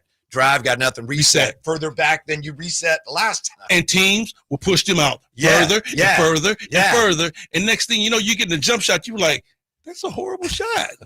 Yes. Do you really think, though, that Malik could be the answer at point guard? Or do you think, that should be the top priority, if not the top priority, one of the top priorities? I look at it like this. If you have to start the season off with Malik at the point, it's not going to kill you. I think it's other things that you have to look at on this team and say, okay, number one, how are we going to play? Who are we going to run the offense through? How the offense is going to be ran? Are we still going to run, read, and react? Are we still trying to put this mantra out there that we're this fast up and down team? Are we still running the offense through the high post and Sabonis? Are you still going to run the high post through Sabonis? And, you know, and it's nothing wrong with running the offense through Sabonis. He's a very good passing big man. That's fine. You know, and I'm like this. At some particular point, I'm going to run my offense through the big fella down low. Mm-hmm. You know, I'm going to run the offense through Valanciunas. See what you can give me down there. He's a good passer, too. He's a good passer, too. And he can score down there. And you know, the big thing that I like about him, over all those other attributes, the big thing I like about him is if you're fouling, he's shooting a good percentage at the free throw line. Yeah, he is. By the way, I'm going to be nitpicking here. I think that Domas is a good passer. I don't think he's a great passer, and I think there's a big difference. He's a very good passer. He sees the floor great. Mm-hmm. But the problem is, I think, is sometimes he tries to put the ball in very tight spaces. Mm-hmm. Now, he can make great passes, but in order for you to make a great pass, first it has to be a great cut. Sure. Sometimes Sabonis will put the ball where you're supposed to be. Ah, okay. But the guy wouldn't be cutting as hard. Mm-hmm. You know, that's why when you watch Golden State play and you watch Draymond and you watch Steph, and let's go back. And when they had Clay, when they had KD, when they had that pretty basketball game, those guys made cuts and they cut hard to where you can put the ball where one step out in front because you know he's going to be able to beat his man and get to that ball and make a layup. But when you say also, and you're right, I'm not arguing with that, but when they weren't playing well, even those great teams, they committed a lot of turnovers because of the freelance nature of the offense where you're making a read, I'm making a read, and it'll make two different reads. All of a sudden, I'm throwing it and you're not there. React offenses, you're going to have turnovers. The Golden State Warriors just live with them. Yeah. You're going to have turnovers, you know, but when it's there, it's great. Yeah. Sometimes you see Draymond Green comes down and he throw the ball behind his back, and all of a sudden you see Steph Curry in the corner with you like, how in the hell did he know Steph Curry was going to be there? Yeah. It's one of those things to where that's where you're supposed to be. Yeah. That's how we run our offense. And ideally, an offense like that is harder to guard, right? Because the defense can't necessarily pick up on your tendencies. Oh, they're running this again because, like, it's different this time than the last time you saw us run it. It's very hard to guard, but you have to have guys that run it and run it hard. If I backdoor cut you and I don't backdoor cut hard, you are an NBA defender. You can get to that pass. Mm-hmm. But if I cut hard, cut across your face and cut hard, there's no way you can come back from that. I get the ball, boom, layup. See, that's that phrase, and I love this phrase, playing with pace in the half court. Yeah. Yeah. And I don't think the Kings did that enough last year. Time, pace, and score. Yeah. Yeah. All of those things come into play. And then, you know, there's other ways too, Whitey, how you score a basketball or you be able to get points. And I am a big time component of utilizing that free throw line. I understand you're a jump shooting team, quote unquote. That's what you want to be, a jump shooter. You didn't shoot the basketball well, but you wanted to be a jump shooting team. Yeah. Whenever you get into the bonus, that 3-point shot becomes secondary.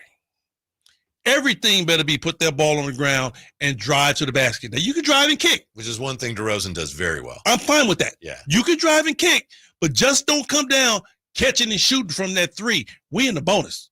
So if you're driving and somebody puts their hands on you in today's game, that's a foul. You go to the free throw line. Okay, we don't get 3, but we're going to get 2.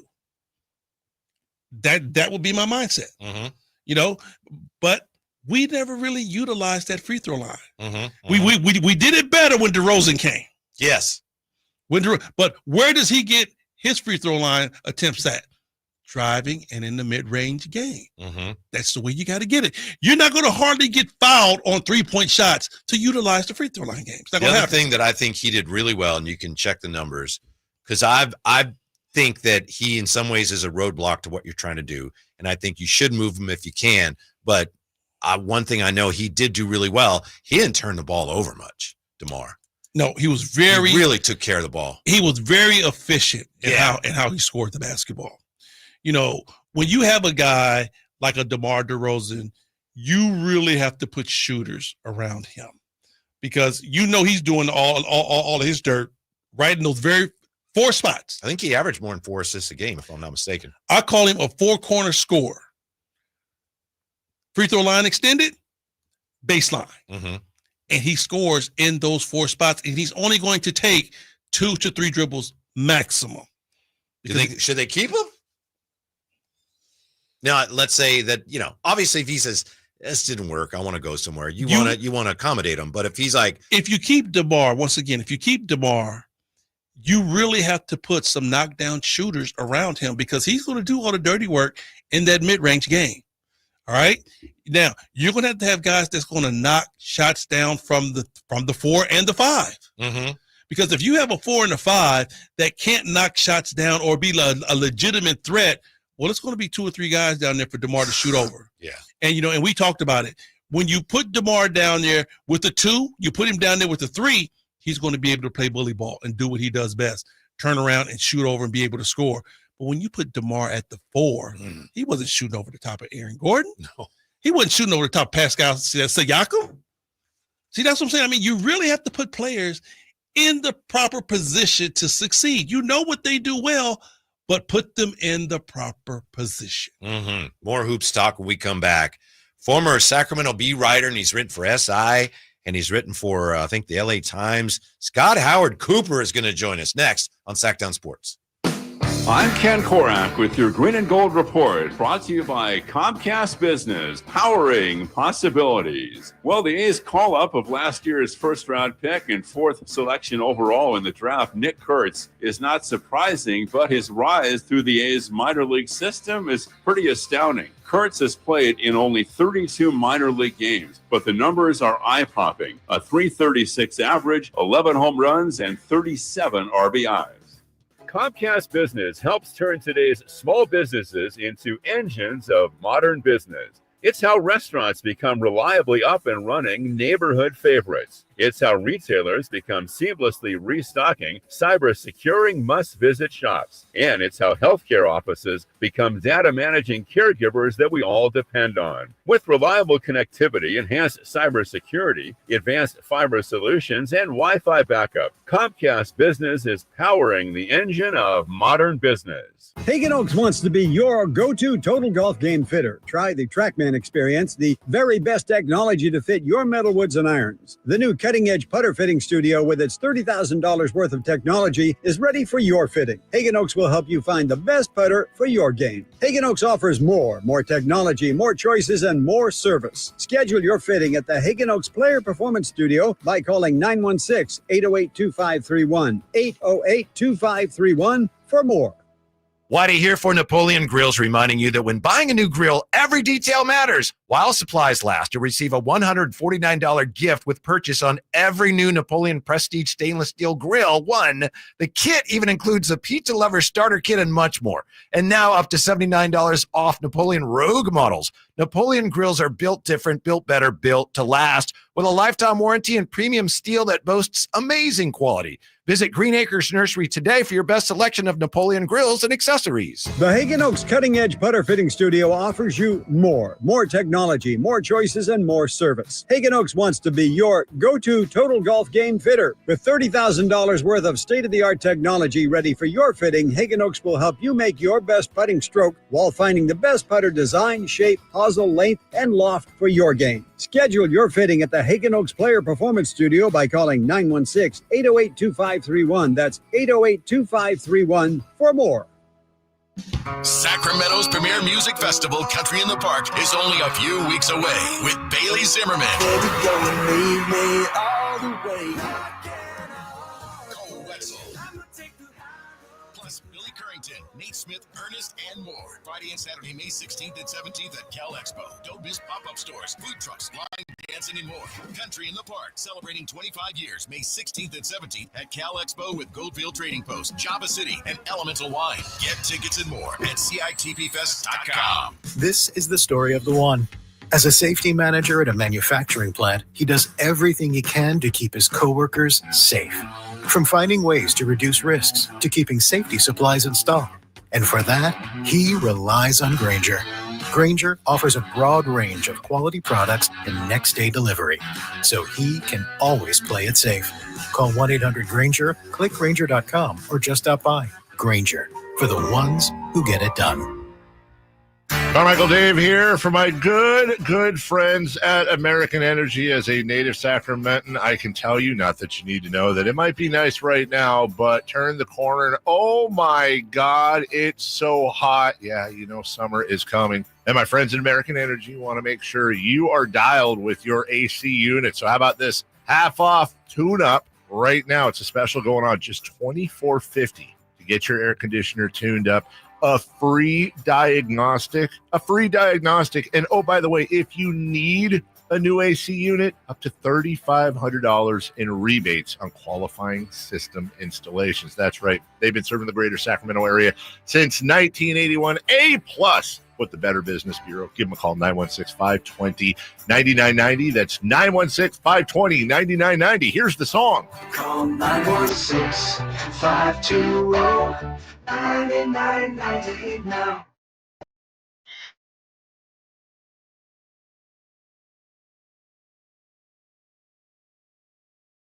We're home for Kings basketball for over 25 seasons. Sacktown Sports. Drive Guys with Henry Turner today. Drapes is out, be back Tuesday. Jay is out. He'll be back next week. So the Highflyer holding it down with us today. Appreciate you being here. Appreciate Henry. it, bro. Yeah. No problem. I'm in the building, baby. In the building. We've been talking about everything from DeMar DeRozan to RC cars to comic books and Julia Serving. In Virginia. Yeah, that's right. That's right. And nice enough to join us now, former NBA writer, of course, for the Bee, Sports Illustrated, the LA Times. He's written a couple books, Steve Kerr, A Life, and Kingdom on Fire, Kareem Wooden Walton, and the Turbulent Days of the UCLA Basketball Dynasty. He used to work on the station, used to do Saturday mornings with me and Coach D on the Insider Show. Scott Howard Cooper. How are you, Scott? Woo! Don't you mean you used to carry me Saturday morning? Not at all. I would just sit back and soak in all the basketball wisdom. Scoop? It's great to be with you guys. How are you? We're fine. Thank you so much for your time. First things first here, if we may, Doug Christie, going to be the quote-unquote permanent head coach of the Kings. What'd you think of that hire, Scott? Well, I'm really excited for Doug. I've known him a long time, and he's such a good guy, 100% dedicated. I know that it's a great opportunity for him in a city that he loves. For him and for the fans, I hope it works out really well. You know, Scott, I want to ask you this. The Kings hired new GM, Scott Perry, and when you look at their roster, what would be the first move you think Scott Perry should make? What type of player you think needs to be moved or brought to this basketball team to help it win? Wow. Can anybody defend? Nope. I would say I don't have a specific player or position in mind, but we all know that they need to get much better defensively, right? Mm-hmm. That I think that's not a big secret, and that's certainly something that I'm sure Scott Perry has in mind as well. And it's ironic because that was, as we speak about Doug Christie, that was one of his strengths, obviously, was the defensive side. So let's see what can translate once, now that he's going to have a full off season to prepare for being a head coach, get a summer league, and especially a training camp instead of it's tough when you're sort of dropped into the middle of a season. Mm-hmm. Scott Howard Cooper is our guest, and it's so funny, Scott. Yesterday we had Mike Bibby on, and Mike Bibby, of course, men's coach, Sac State. It looks like nothing official. Looks like Bobby Jackson could be back on staff with Doug this year with the Kings. Darius Sangaila as well, and of course Doug Christie, the head coach. I don't know. Does it speak to maybe how smart that team that won all those games was, that you got all these guys now that are coaching and in some cases head coaches?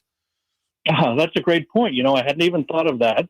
But certainly at that time, it was obvious that they had some not only talented players from a basketball standpoint, but as you say, guys who really knew the game.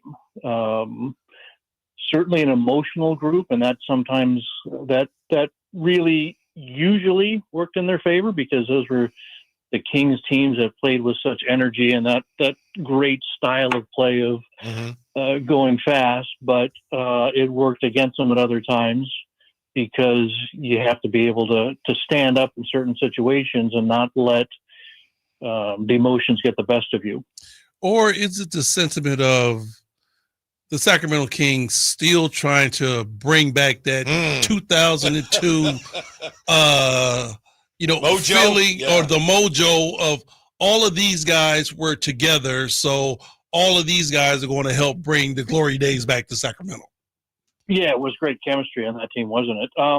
I would say I certainly hope not, because the reason that group had that mojo, had that energy, is because that's who they were. If you don't have the players that are that have that same personality, that don't fit together the same way, it's certainly nothing that can be forced. You have to develop your own identity. You have to have your own chemistry. I certainly hope Doug is not in that locker room saying, here's how Vlade and Chris did it. And, I remember this one time Peja said such and such to Hito.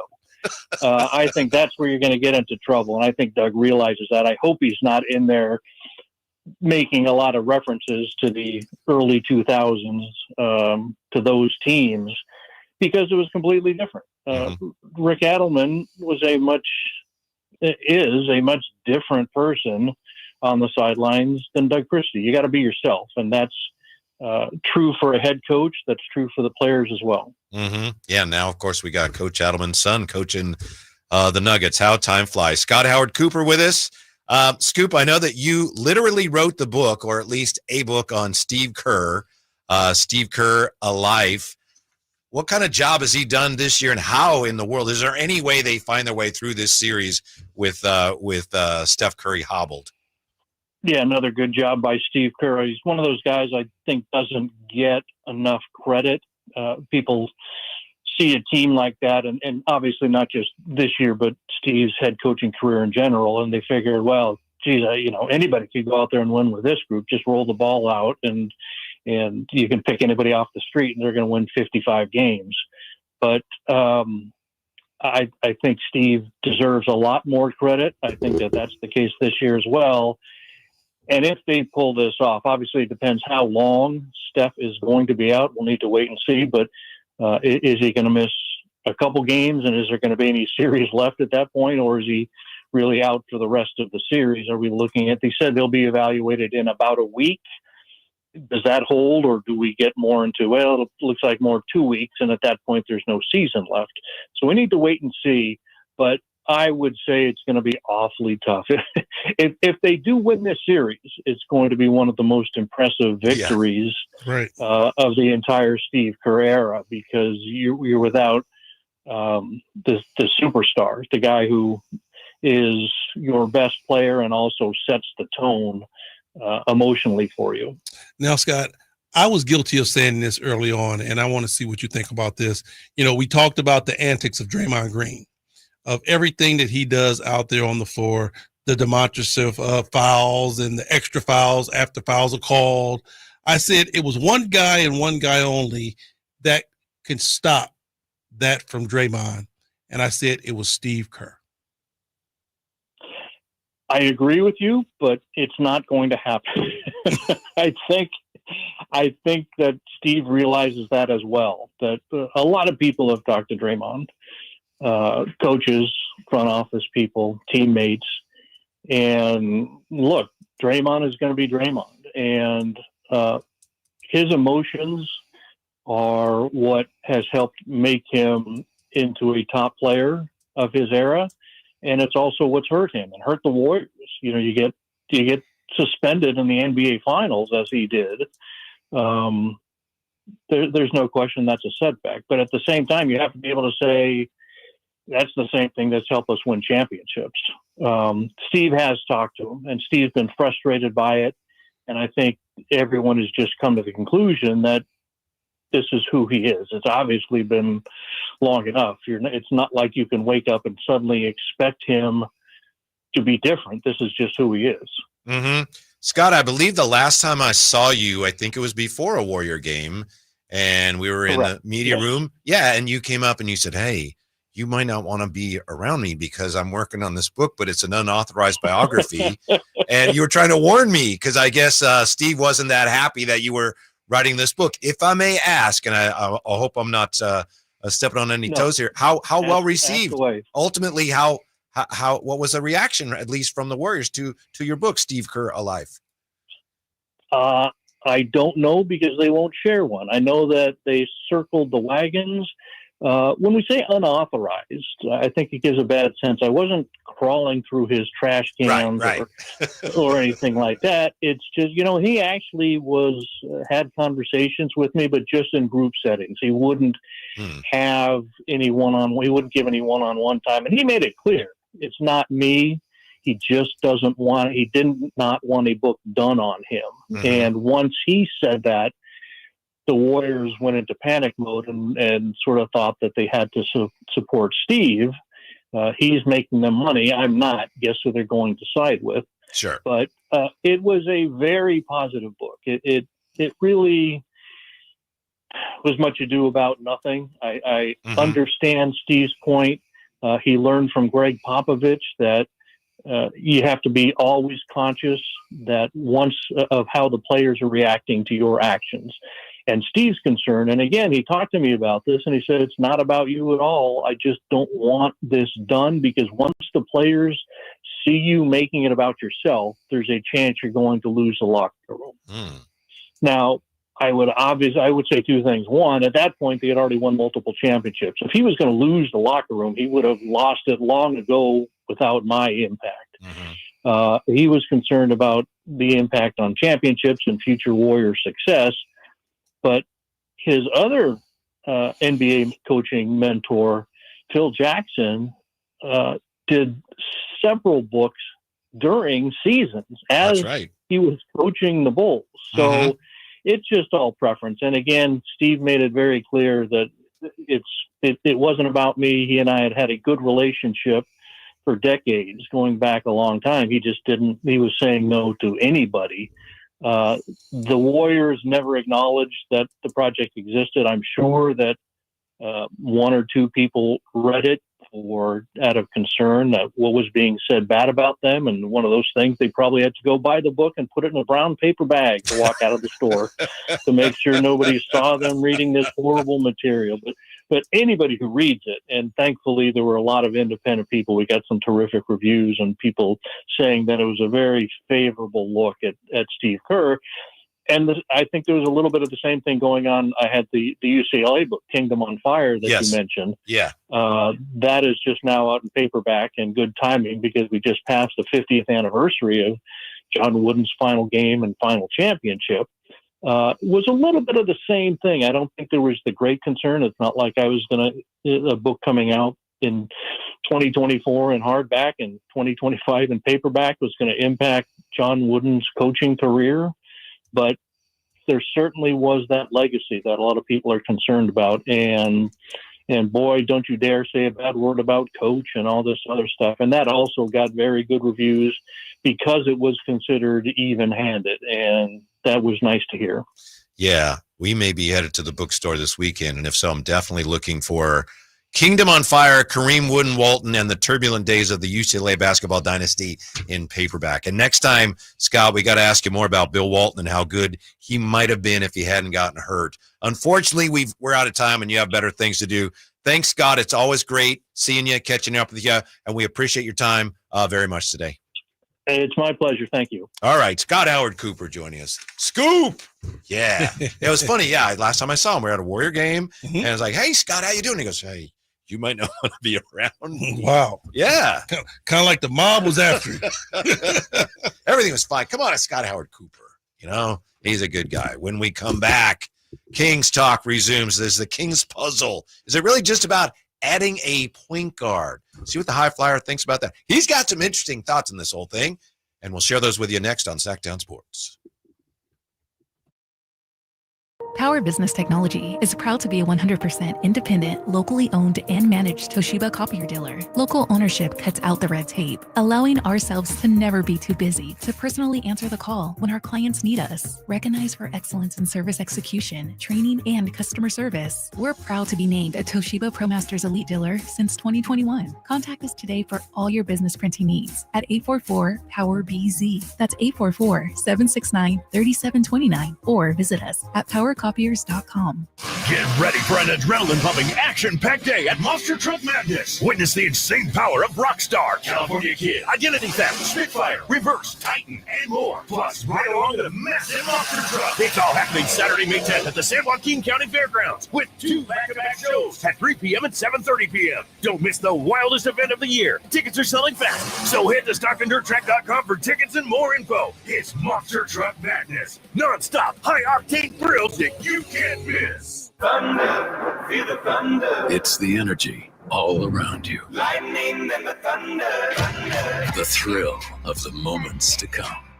Introducing all new high-limit slots, showcasing over 260 exciting slots, impeccable service, premium amenities, and action that's unmatched. Thunder, feel the thunder. Lightning and the thunder. Thunder Valley Casino Resort. Feel the thunder. Hey, Green Gobbler here. So you've got a clogged drain in your bathroom. Water in the sinks overstaying its welcome. You're spitting today's toothpaste on top of yesterday's toothpaste. You hope that it go away. Yeah, clogs don't just go away. I make them go away. I'm Green Gobbler, the only clog dissolver you need. I'm bleach-free, safe for your pipes, and I work. Guaranteed or your money back. Because I never met a clog that was going to unclog itself. Green Gobbler. Let the gobbler get it. Still getting around to that fix on your car?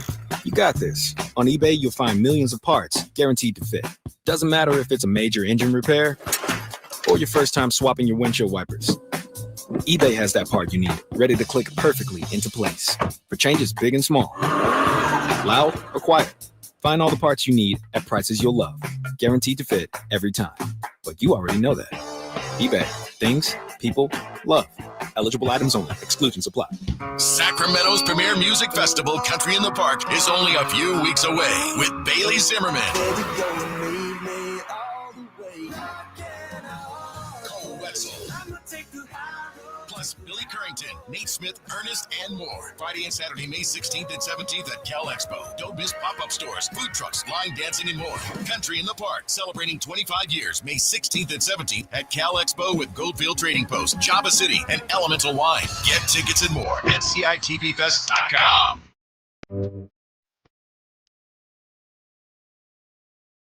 Your flagship station for the Bean Team, Sacktown Sports.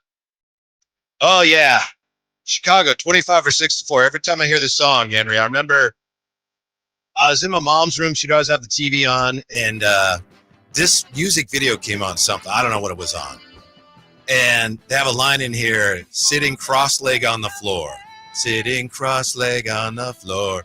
And my mom goes, set the cow down on the floor. I don't know, I don't know why she heard it that way, but that might have been a better lyric. Be like, Mom, what's you listening to? And what's on your mind? Yeah, set the cow down on the floor. Henry Turner with us today. We'll get back to the Kings conversation, but I know Henry has the NBA playoffs on his mind. Who's in more trouble, Cleveland or Boston? Ooh, I would say Boston. Boston's in big trouble, huh? I would say Boston is in huge trouble. And you know what? I thought about it, and I'm like, I kind of put it in this scenario. Let's say you have a bully that you have to pass his block every time you go to school, and he beats the brakes off you every time you go up his block. But then again, this one time, you say, you know what? I'm going to try to fight back. Mm-hmm. You fight back, and you win. You say, okay, I won. But you still kind of scared because you're like, okay, maybe he didn't eat his Wheaties this morning, or maybe he had a bad day. Maybe that's just a one-off. That's a fluke. But you go back the next day, and you beat him that second time. Now you like right out in front of his own house. Right. Now you like, okay, I can do this. I can whoop this guy. And then, because, they got 2 inside Boston. Mm-hmm. So now the bully got to divert. He got to walk down your block to go to school. Yeah, now. bing bong. Yeah. He has to walk down your block to go to school. They got to go to New York and win. Mm-hmm. Joe Mazzulla has come under fire a little bit the last couple of games. Oh, I bet. But the thing about it is that what Boston really has to worry about, New York has confidence. You let those guys beat you in your house, not once. If they would have just won 1 game, wouldn't be no big story. Right. But you let them beat you 2 games. Like OKC with Denver, and that can still go either way, but they bounce back. Right. It's one of those things now to where New York is like, we can beat these guys. We can beat these guys. And we know that they know it. And they know it, and they got to come in on our soil now. So New York swag is through the roof right now. Yeah. So, Boston's in trouble. Big Perk was saying yesterday that he thinks Jason Tatum just doesn't have enough oof in him. What do you think? A lot of people was questioning how much dog Jason Tatum has in him. And I honestly think it's unfair, but it's what you get when you be the franchise guy. Mm-hmm. De'Aaron Fox took it here. LeBron's going to take it in LA. Giannis is going to take it on in Milwaukee. Whenever you are the franchise guy, you're going to get that criticism. But Tatum is who he is. He's never been the alpha on that team, if you ask me. Really? I always thought Brown was. Mm-hmm. Brown was the guy that always, when they needed something extra, stood up and stood out. Tatum is a very good player, but he's never been like the number 1 for me. So, but Brown is the guy, but even Brown struggled. So now, he hasn't been the same since he hurt his knee. No. He's been struggling exactly a little bit physically. But where's the complimentary guys that usually show up and show out? Where's like Drew and White? Yeah. Where's Drew? Where's White? And and where's the unicorn? The X Factor, Porzingis. Mm-hmm. This is the time to where those guys' games really need to elevate. When you're Batman and Robin, it's kind of like lackluster. You guys have rested and really been the beneficiary of all this good player, these guys, to where, it's been easy for you guys to average 8 and 6 and 12. But these are the same guys that are capable of averaging 18 and 20. Now it's playoff time, bro. All of you guys got to step your game up. Yeah, when your Batman turns into Bateman. Right, exactly. What happened? Yeah. What happened? I'll say this about Jason Tatum. I made this point yesterday. I understand the criticism of him, but I'll say this. The end of game 2, it wasn't like he shied away from the ball. The final 2 possessions, he gets a good screen from Horford, and he goes right to the rack and scores, gives him the lead. And then the Knicks score, I think, on free throws. And he took the ball again, and they ran the same play, and the Knicks blew it up. But he tried to make the play. To me, the guys that don't have enough dog in them, and you could speak to this better than I could, but those are the guys that maybe they don't want the ball or they want to hide in the corner. Those are the guys that go 3 for 8. Those are the guys that run to the corner and sit and watch. And Tatum didn't do that. Now, I know he didn't make the play, but he didn't shy away from it. And that's why I'm not too down on Tatum. If you still doing the exact same thing that you've been doing, but you're just having an off time, that's fine. That's fine with me. That's called basketball. Yes. If you're shooting 1 for 18, 2 for 20, at least that lets me know that you're giving yourself a chance. You're trying. It's the other guys that once they see things aren't going right, they shut down and quit. Mm-hmm. Have these playoffs been hard for you to watch as a Kings fan? Tyrese and Buddy. And I'm not looking at that. I'm not looking at it in that situation. Good. I'm not looking at it that way. I have loved the playoffs from the very start. It almost seemed like every matchup was a good matchup, was a good basketball game. And prior playoffs, you're like, man, this first round sucks. It's terrible. 1 ain't gonna never beat. 8 ain't gonna never beat 1, and 2's not gonna beat. It's just like, well, it goes deeper than that now. But the lower seeds are not going to beat the top seeds.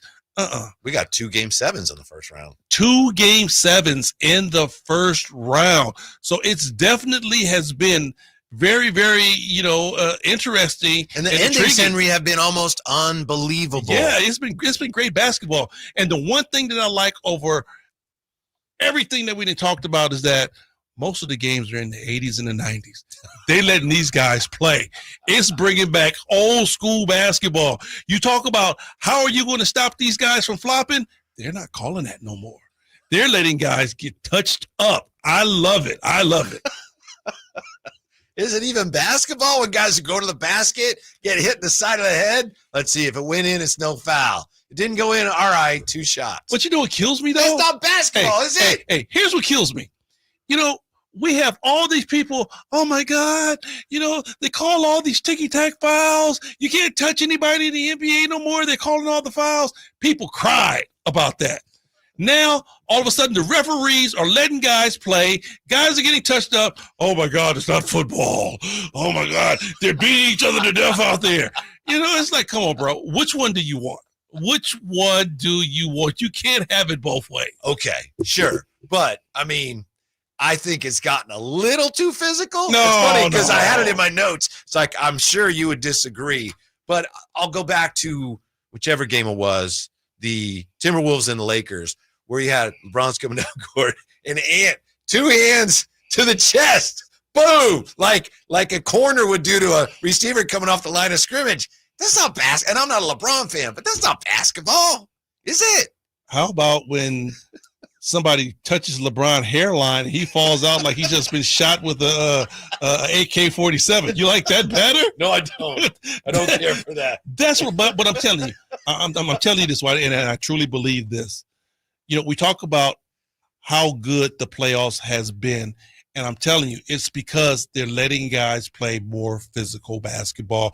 It isn't just a free throw shooting competition. It isn't a flopping competition. It isn't about who gets into foul trouble first. It's about guys playing hard-nosed basketball, playing great defense, and being able to execute against good defense. That's why it's been so intriguing. Do you think there's some players that have a harder time adjusting to that than others? Of course. A lot of these young players have grown up in this era of you can't touch me basketball, to where when you blow past your man, you get right to the basket and score. Well, that's not the case now. Mm-hmm. You're going to have to take a little, a little forearm, a little sidearm, a little meeting at the rim. You're just not going to get all those fouls. So, understand that it's a physical game now. Mm-hmm. Yeah. Have the playoffs got too physical? Yeah, the guy from the 90s is going to say no, and the conversation continues. We roll on back to Sacktown Sports. Costs of mesothelioma treatments can exceed $400,000, and families often face losing their homes and life savings just to pay the bill. Hey everyone, it's Kyle Draper here. If you're in the market for a new car, let me tell you about my experience with Mercedes-Benz of Stockton. From the moment I walked into their state-of-the-art showroom, I knew I was making the right choice. There was no pressure from the sales staff, and if I'm being honest, I felt like a kid in a candy store. I settled on the all-electric EQS SUV, and let me tell you why. First of all, the comfort. After a long day at work, I actually look forward to being in my car. It has several different massage settings, including my favorite, hot relaxing back. Plus, the seat heating and cooling features are perfect for the hot summer or those chilly mornings. Mercedes-Benz has the reputation of making the finest cars in the world. Now it's your turn to experience what I already know. Mercedes-Benz of Stockton is the best car buying experience you'll ever have. They're just a short drive down I-5, or you can shop online anytime at mbofstockton.com. That's mbofstockton.com, and tell them Drapes sent you. Hi, I'm Smokey Bear, and I made an assistant to help you out, because only you can prevent wildfires. Hey, Assistant Smokey Bear, call me Papa Bear, because I'm grilling up dinner. You get it? Yes, good job. So what should I do with all these coals? Don't just toss them out. Put them in a metal container because those embers can start a wildfire. I understand. The stakes are high. Ha, ha, ha, ha. Learn more at SmokeyBear.com. Brought to you by the U.S. Forest Service, your state forester, and the Ad Council. Did you know your skin is the largest organ of your body? Huh? That's why you should shower with Old Spice Super Hydration Body Wash instead of plain old bar soap. Love your skin by super hydrating it with vitamin B3 and glorious notes of vanilla and shea. Did you know that my superhydrated skin is the second largest organ of my body? The first is my heart. Old Spice. Men have skin too. Old Spice Super Hydration Body Wash. 24/7 renewing moisture. With daily use. Get ready for Camping World's Red, White, and New Trade Event, May 15th through the 18th. Get the highest value for your RV guaranteed during the biggest RV trade event of the year. Shop the best RV deals in America with new RVs starting as low as $92 a month. Get ready for the holiday weekend with up to 45% off grills and 25% off product installation. Plus, we'll have free hats, free propane refills, free food, and fun for the whole family. Don't miss the incredible Red, White, and New Trade Event, May 15th through the 18th at your local Camping World. See for full details and disclaimer. Welcome to Staples. Hi, I hear Staples prints it all. Oh, you bet. Posters, banners. Can you print it all for Father's Day? Oh, of course. Photo gifts like canvas prints, photo puzzles. Can you print it all for graduation? Sure can. Custom cards and invites. Can you print a huge banner with the grad's picture? Oh, definitely. Even an embarrassing baby picture? Oh, those are the best kind. I know, right? Print it all for dads and grads at Staples. And right now, get 40% off custom cards, invites, and photo gifts. N75 exclusions apply. Visit staples.com/print for details. KHD 1 Sacramento, KYMX HD3 Sacramento. From the Power Business Technology Toshiba Studios. Sacktown Sports 1140.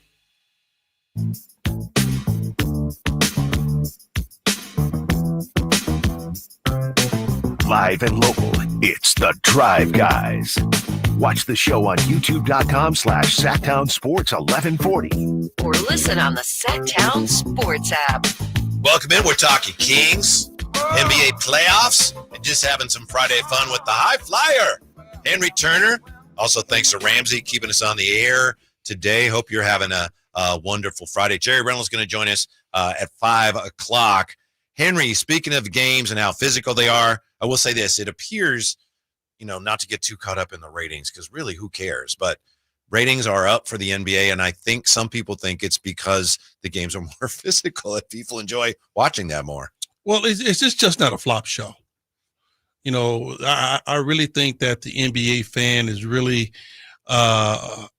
sick of and over the top of their heads of watching guys just flop and act and, act like that, they're dying, and that's not the case. Remember when for a while, they were actually finding guys for flopping, and it seems like they stopped doing that.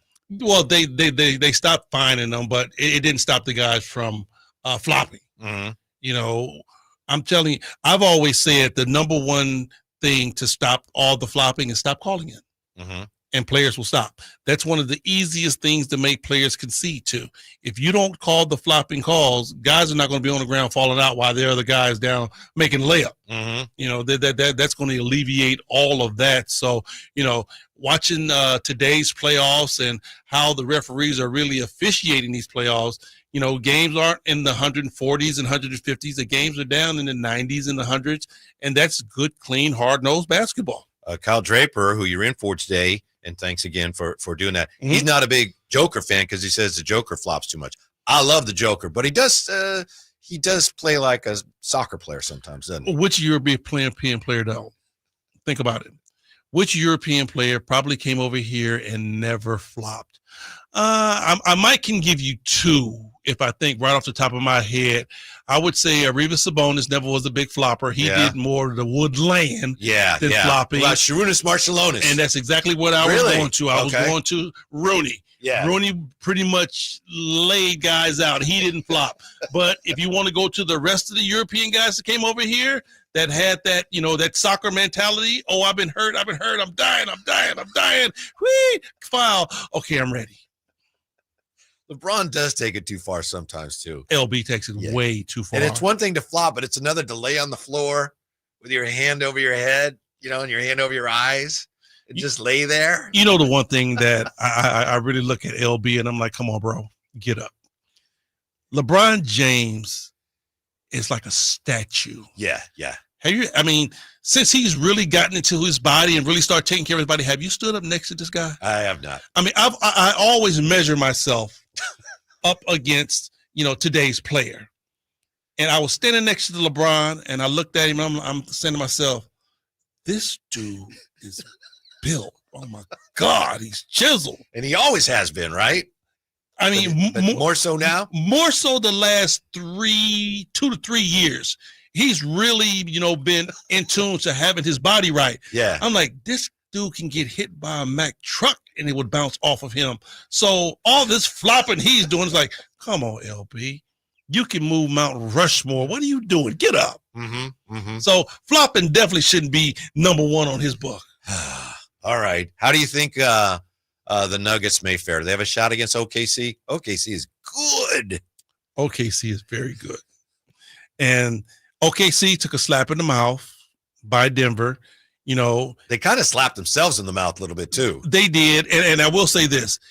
It was like 6 or 7 things that had to go right for Denver to win that basketball game. And all of them did. Yep. And it's funny because it seems like Denver is a basketball team that can manifest those type of wins.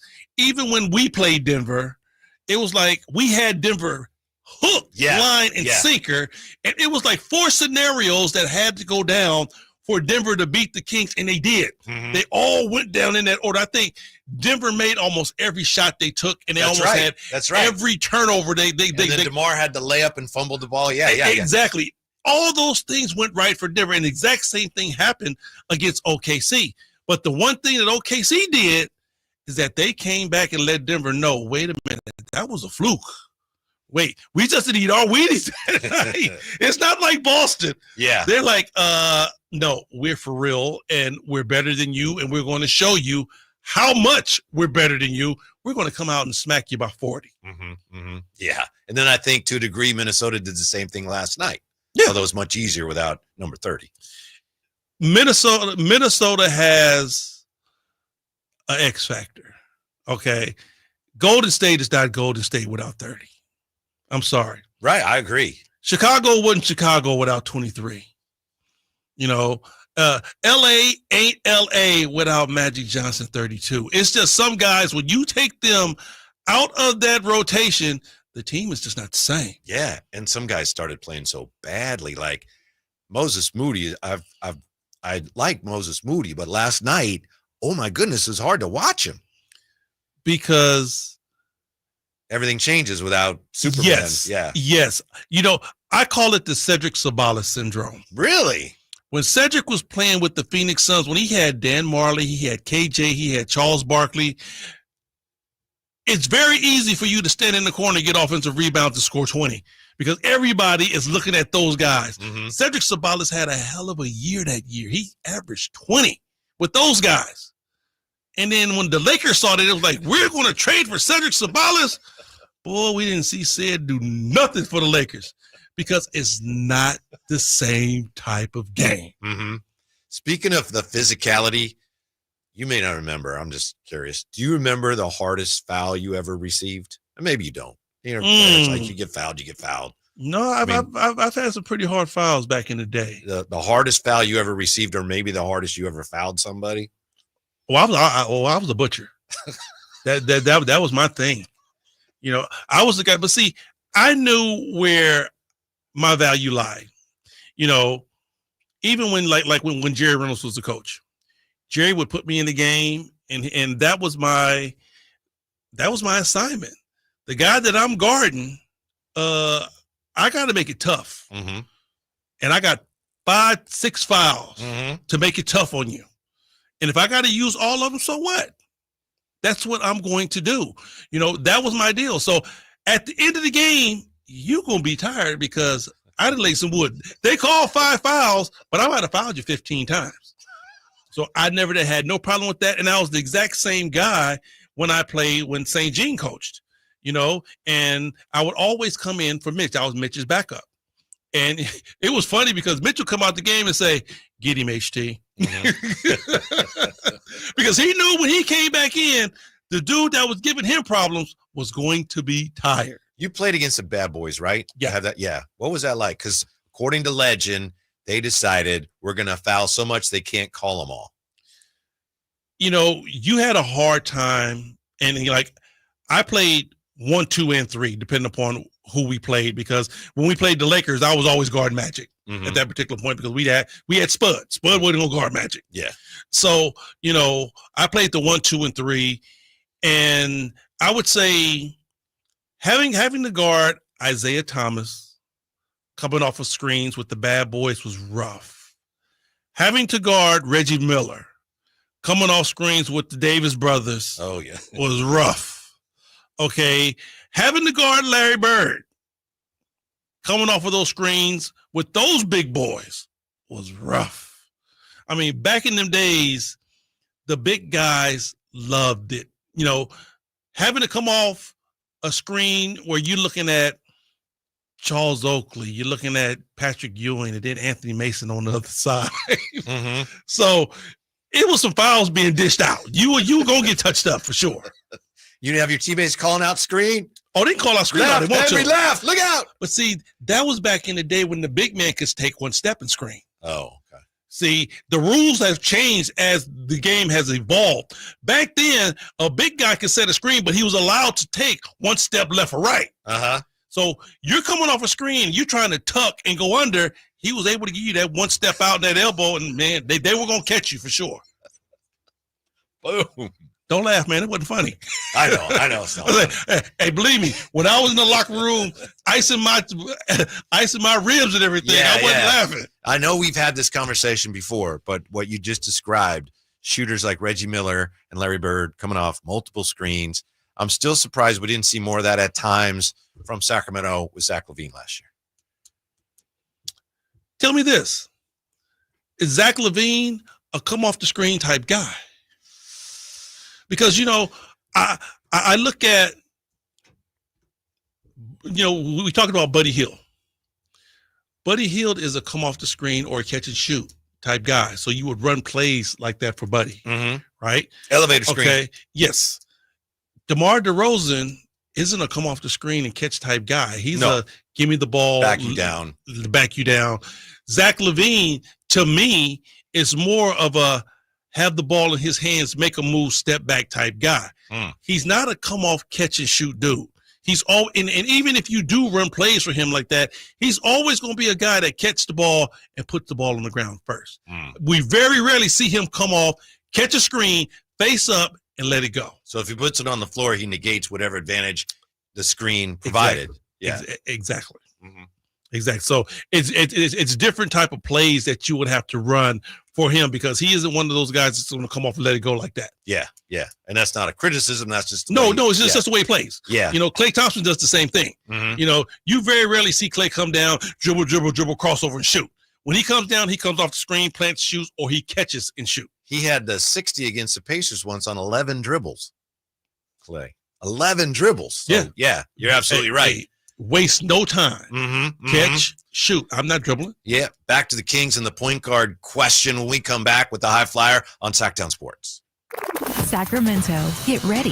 The Sacktown Sports Live events calendar is packed with epic shows you won't want to miss. Classic rock bands, America takes the stage at Hard Rock Live Sacramento on May 9th. Then hip-hop legend LL Cool J brings the beats to Thunder Valley on May 10th. The Outlaw Music Festival rolls into Toyota Amphitheater on May 18th. And punk pioneers The Dam hit Ace of Spades on May 31st. June heats up with JJ Gray and Mofro at Ace of Spades on June 10th. Plus, country superstars Lee Brice and Walker Hayes at Ironstone Amphitheater on June 21st. Then it's 3 days of country fun at the Country Summer Music Festival at Sonoma County Fairgrounds on June 27th through the 29th. Get your boots ready for the Folsom Pearl Rodeo July 3rd through 5th. Then catch Cody Johnson at Golden One Center on July 18th and Parker McCollum at Ironstone Amphitheater on August 16th. Mark your calendars, grab your tickets, and don't miss out. Find all the details at sacktownsports.com.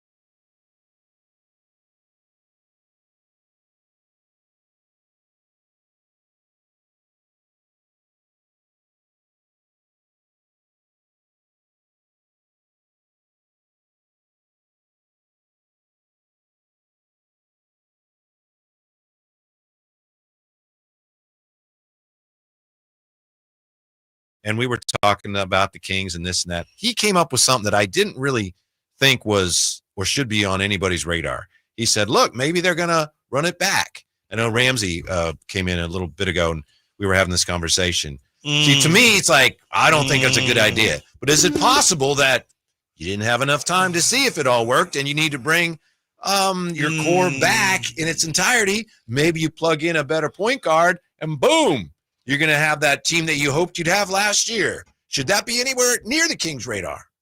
Run it back. I can't imagine that. I don't think so. So I think 25 or 30 games, whatever. That's a pretty good sample size to tell you. Not quite there. And especially how they lost games. Yeah. The way they lost basketball games, I doubt if the Kings run it back. But we have big time questions about, how the Kings want to proceed. A lot of people are asking, okay, well, is it ever going to become a time to where the Kings blow it up? Right now you're starting brand new office, brand new coaching staff. Would this be the time to say, okay, we need to retool, blow it up, and just start over, start developing players? Is the organization going to be willing to do that? You never know. Mm-hmm. So when you start talking about rebuilding, how deep do you go into this rebuild? Mm-hmm. How many guys do you think you need to move to make this team better? We just throw off the obvious guys. The first one jumps off the charts is DeMar. Your home for Kings basketball for over 25 seasons. Yes, Sacktown Sports. Yes, sir. 25 seasons. The first one jumps off the charts is DeMar. And he said, okay, well, we need a point guard. Well, does that mean you move Malik, or do you retain Malik and just bring in a point guard? There's another player you're looking at.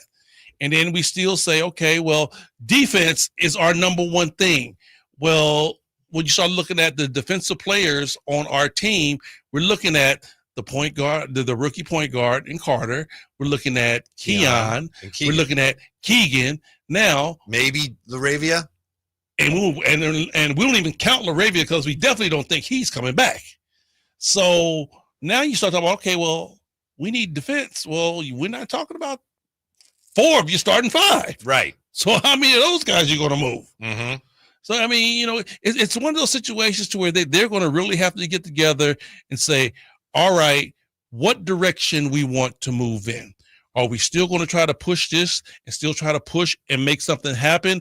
Or are we going to just start trying to develop and look a little bit further down the future, try to make this ball club a little bit better? Here's the way I think it's unfolding, Henry. We all, I'll just speak for myself, would love to know, like right now, what are they going to do? Who are they going to bring in? We all would love to know that. But it's possible they have a really good idea of what they want to do, but it depends on so many other teams and what they want to do. You can't even know, right? If you're Scott Perry, you can't know for sure what you're going to roll out next year because you have the lottery coming up. A lot of teams like, we got to see how we do. Then you got the draft, and you don't know who's going to be available. So I just don't think they can say right now, and I think they may have to pivot based on what is just available. Okay. We all know you start at number 1. All teams want to. We want to play and be in a contention for a championship. All teams start right there. Mm-hmm. But then you have to look at the reality at hand. What type of roster do you have? I don't have that type of roster. Exactly. Do you have a roster that can compete? So you have to look at your roster and say, okay, how are we going to turn what we have into something that's going to be able to compete? And that's where you start picking off players at. Mm-hmm. That's where you start picking off players. Are we going to be able to compete with this guy? Are we going to be able to move forward with this guy? Are we going to be able to play the style of basketball that we want to play with these 2 guys? So a lot of conversation is going to have to be had before the Kings start making moves as far as on the roster. Mm-hmm. What do you think of these comments here from the smartest viewers, YouTube viewers on YouTube in the chat? So BD916. He says, with the consolidation of players in the West, I have no idea what a reasonable expectation even is anymore.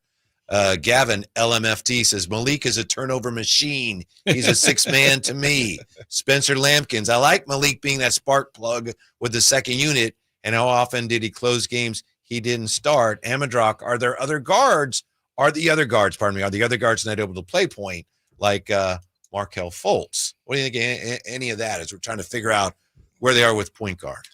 Got to bring one in, right? You don't really have him. Or do you think maybe Malik is the guy? Who you going to bring in is better? That's the problem that I have. Uh-huh. I don't have a problem with you bringing in a point guard. Jay Woods, I think Tyus Jones is a good free agent option for the Kings of point guard. He can shoot, wants to prove himself. A great pick. If you can get someone like Tyus Jones, would be a great pickup for the Sacramento Kings. He's a free agent. You know what I'm saying? Would be a great pickup for the Sacramento Kings, no doubt. A upgrade. At the end of the day, like I said, if I had to start out with Malik at my point guard position, would that be, a travesty? No, it wouldn't. But you still would want to have somebody else to back Malik up. I'm with that. And do you think there's any chance Devin Carter is going to be a point guard? I know he's not right now. He plays it. I get it. But could he be like, he could be like a Malcolm Brogdon type? You think that's even a possibility? I see potential in. I do too. I see potential in him because he brings an element to the game to where we haven't seen in a while. Savviness. He picks up full court. Yeah. He picks up full court. I like that. Number two, he's probably one of the best rebounding point guards we've had in a long time. The dude goes up and he gets rebounds. I'm like, he's the smallest guy on the floor, but he gets rebounds. Mm-hmm. Now, on the offensive side, I think that's where Devin Carter's game has really going to have to mature because he's going to have to figure out, number one, how to run a basketball team. Number two, how to incorporate his offensive game into the basketball scheme. The number one position is point guard. You really have to have a big basketball IQ, and you really have to understand all the nuances of what goes on in a point guard. You almost have to be an extension of the coach out there on the floor. Well, that brings us to this from Campy. In today's NBA, there isn't a traditional point guard. So draft a good-sized point guard with good handles and a decent shooter and go from there. Campy adds, I like Mason Jones.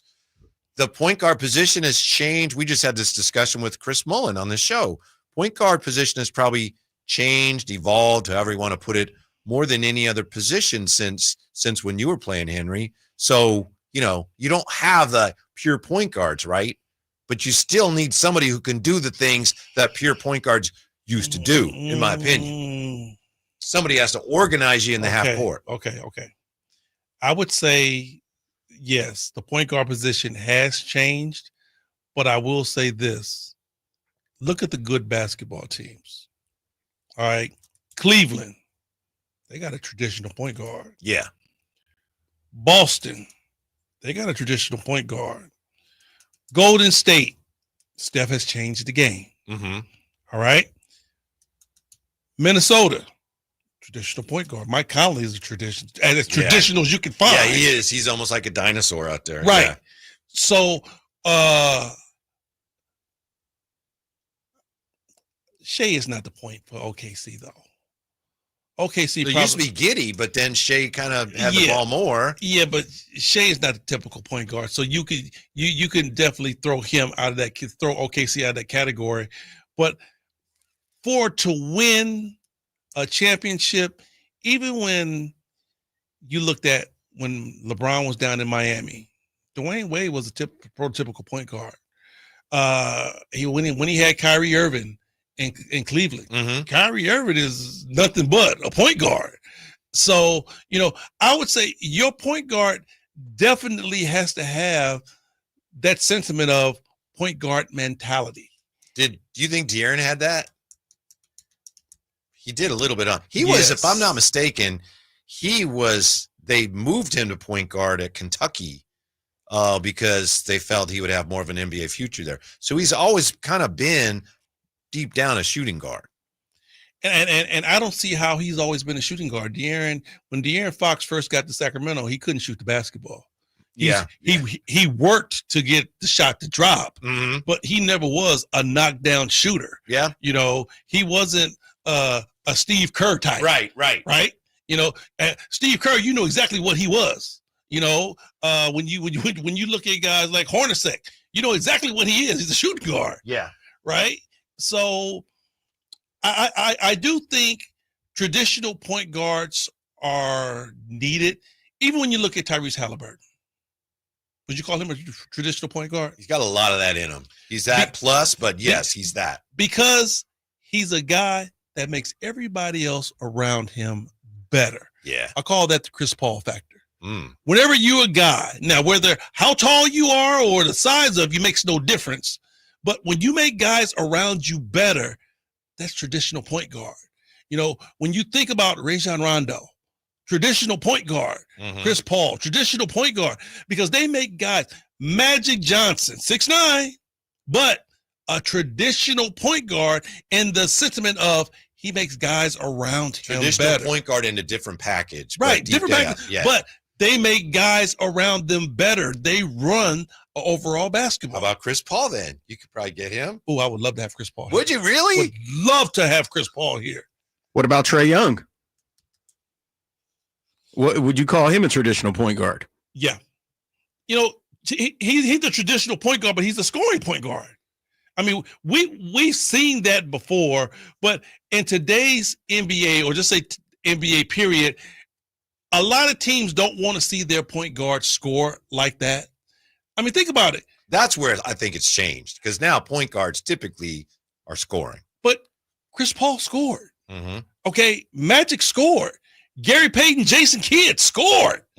So, okay, when you talk about a traditional point guard that you don't want them to score, the guys score. Now, I think they're talking about guys like Allen Iverson, to where, yes, Allen Iverson played good at the point, but he played better at the two. Yeah. To me, traditional point guard, the most recent ones are guys like Luke Ridnour and Steve Blake. You know, they're good players. Right. But the position has evolved. You got to bring more offense to me to be, you know, a point guard on a. You have to do all the traditional point guard things, but now I think more is expected of a point. So let me ask you this: offensively, Dame Lillard, traditional point guard or better at shooting guard? I think he's a shooting guard masquerading as a point guard. I don't even think he's a point guard. All right. But I agree with you. I agree with your point. What about, and just in terms of not whether he's a point guard or not, but if you were the Kings, would you kick the tires at all on two guys I got to ask you about? We'll get your answer. We'll take time out and get your answer on the other side. Two guys. One's a point guard. One's not. We've been talking about them a lot. Ja and Zion. What does Henry think of the Kings? How much interest, if any, should they have in those two? We find out next on Sacktown Sports. Power Business Technology is proud to be a 100% independent, locally owned and managed Toshiba copier dealer. Local ownership cuts out the red tape, allowing ourselves to never be too busy to personally answer the call when our clients need us. Recognized for excellence in service execution, training, and customer service, we're proud to be named a Toshiba ProMasters Elite Dealer since 2021. Contact us today for all your business printing needs at 844-POWER-BZ. That's 844-769-3729, or visit us at powercopiers.com. Memorial Day is the unofficial beginning of summer and a time to reflect on the blessings we enjoy living in this country. Hi, I'm Frank LaRosa with a word about Naturewood Home Furnishings. At Naturewood's Memorial Day sale, you choose the offer. It's like two sales in one. Take 10% off regular prices or get 24 months of no-interest financing with payments on approved credit. Then you can choose from living rooms, sofas, sectionals, dining rooms, bedrooms, home offices, and so much more. Whether you're looking to lighten the mood in your living room, brighten up your bedroom, or tighten up your home office, you can shop and save big on the best selection of quality furniture, including Sacramento's largest selection of furniture made in the USA. Shop the area's best selection of quality furniture at Naturewood Home Furnishings. Off Highway 50 at Hazel, look for that water wheel. I'm Ken Korak with your Green and Gold Report, brought to you by Comcast Business, powering possibilities. Well, the A's call-up of last year's first-round pick and fourth selection overall in the draft, Nick Kurtz, is not surprising, but his rise through the A's minor league system is pretty astounding. Kurtz has played in only 32 minor league games, but the numbers are eye-popping. A .336 average, 11 home runs, and 37 RBIs.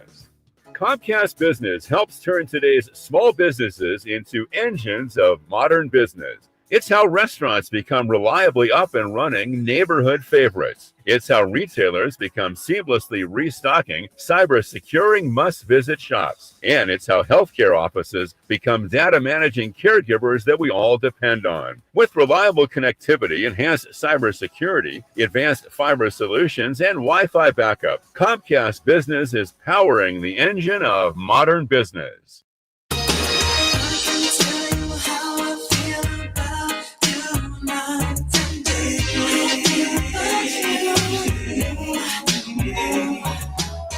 The only station in Sacramento giving you local sports coverage from 6 a.m. to 6 p.m. Monday through Friday. Sacktown Sports. What does the Highflyer think? The Kings possibly pursuing some big names, including Ja and Zion. Ooh. Before we get to that, Henry, I'm wondering, have you seen Sinners yet? Oh, yeah. Is it? Oh, yeah. Because Jay was in. Jay said he saw it, and he did say, I'm not really the type of person that would go to that, so my opinion, it shouldn't really listen to me. He wasn't overly impressed by it. What did you think? Oh, man, I like Smoke and Stack. I thought Michael B. Jordan did a hell of a job when you're playing two different parts. Mm-hmm. And you have to play twins. Mm-hmm. I liked it. Did it scare you? No. Come on, man. I'm a grown-ass man, dog. Come on now. Yeah, I'm scared. But I liked it. They went a long way with me on the music scene. Oh, yeah?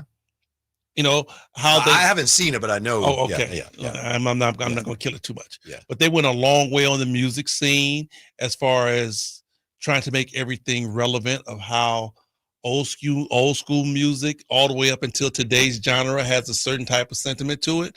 But I liked it. Yeah. I mean, I'm not big on vampire movies. Have you ever seen a movie that scared you? Of course. Yeah. Oh, come on, man. I mean, I would say The Exorcist when that first came out. I was a kid, man. That movie scared the hell out of me. I know. All the Saw movies are just all the Saw movies, like, oh my God. Uh-huh. But for me to be actually scared, no, not really. I mean, I understand what they are. Yeah. I lived in East Oakland. That was bad enough. I bet. If you could walk down those streets, you wasn't worried about no movie. Yeah. We're going to get your answer about Ja and Zion in just a moment. Yeah. But first, we have a special guest joining us here. The 5th annual Dwight Clark Legacy Series is coming up Wednesday, May 21st at the Hammer Theater in San Jose. Charles Haley, Garrison Hurst, Fred Warner going to participate in this year's event. Photographs and Memories, which will honor legendary 49er sports and rock photographer Michael Zagaris, the Z-Man, who's going to join us here. If you don't know the name, you know his pictures. They've been everywhere. Covers the Time and Sports Illustrated. Michael Zagaris joins us now. How are you today, Michael? Not bad. I just got back from 49er rookie camp in a horrendous day of traffic on the freeway with Bart going down. Yeah. What can you tell us? Give us a scouting report on camp today. What'd you see? Well, I mean, as the late Chico Norton, the Niners equipment guy forever, used to say, Pard, we've never lost a practice yet.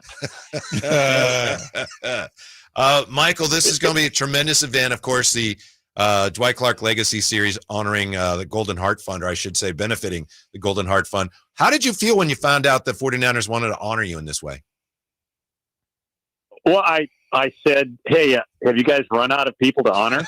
You're going with me now? What the hell? No, you know what? It's all kidding aside, it was a great honor. Although, honestly, I think that should be reserved for players. It's just like whatever sport you're in, if you win the NBA championship, if you win the Super Bowl, if you win the World Series, now many people in the office, if you're in the right organization, get rings. And I've always thought, the only people that should get rings are the players and the coaches. They were there every day. They earned them. They should get it. You're too humble. Michael Zagaris is with us, legendary sports and rock and roll photographer. He's going to be honored at the Dwight Clark Legacy Series Wednesday, May 21st, Hammer Theater in San Jose. Your career is so expansive and impactful, Michael.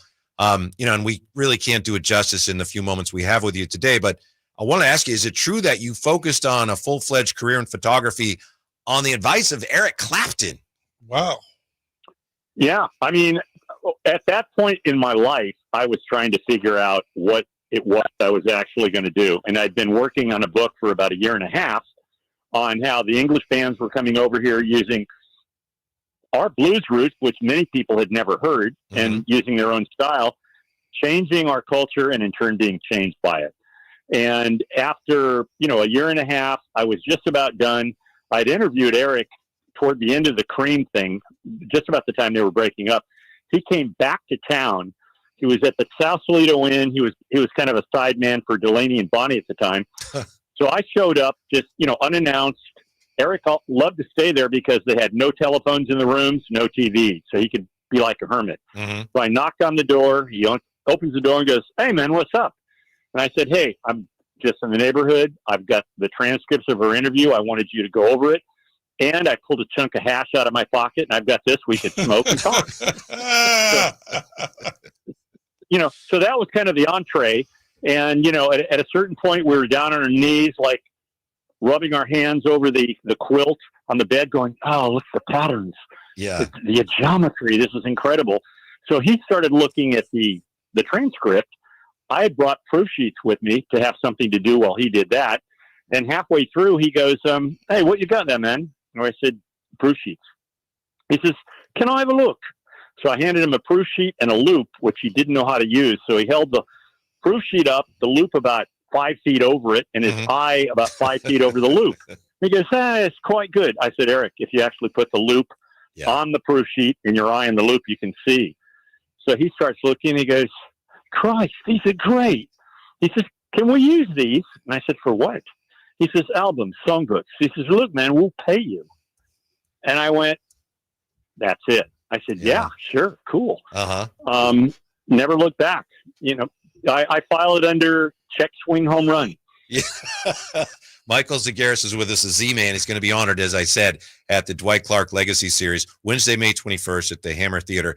I may have a picture you took, and I know you used to be on the field with the A's in addition to the 49ers, and I had the honor of throwing out a first pitch a time or two, and I ended up with this picture, and it was the greatest. I wouldn't be surprised if you took it. I don't know if it was the greatest picture with my name and the scoreboard in the back. It was so artful. But I wanted to ask you, who are some of the most photogenic athletes you took pictures of in that golden age of Bay Area sports? I mean, honestly, there were so many. I mean, it's like, where do you start? I want to say Ricky Henderson. Canseco was a trip at the time. Joe Montana, Freddie Solomon, Garrison Hurst. I mean, I could go on and on because a lot of the guys, above and beyond great athletic ability, great personalities. And the people that are going to be showing up on this panel with me, I chose it. The one guy you left off was Anthony Adams. Okay. Goes by the name of Spice Adams.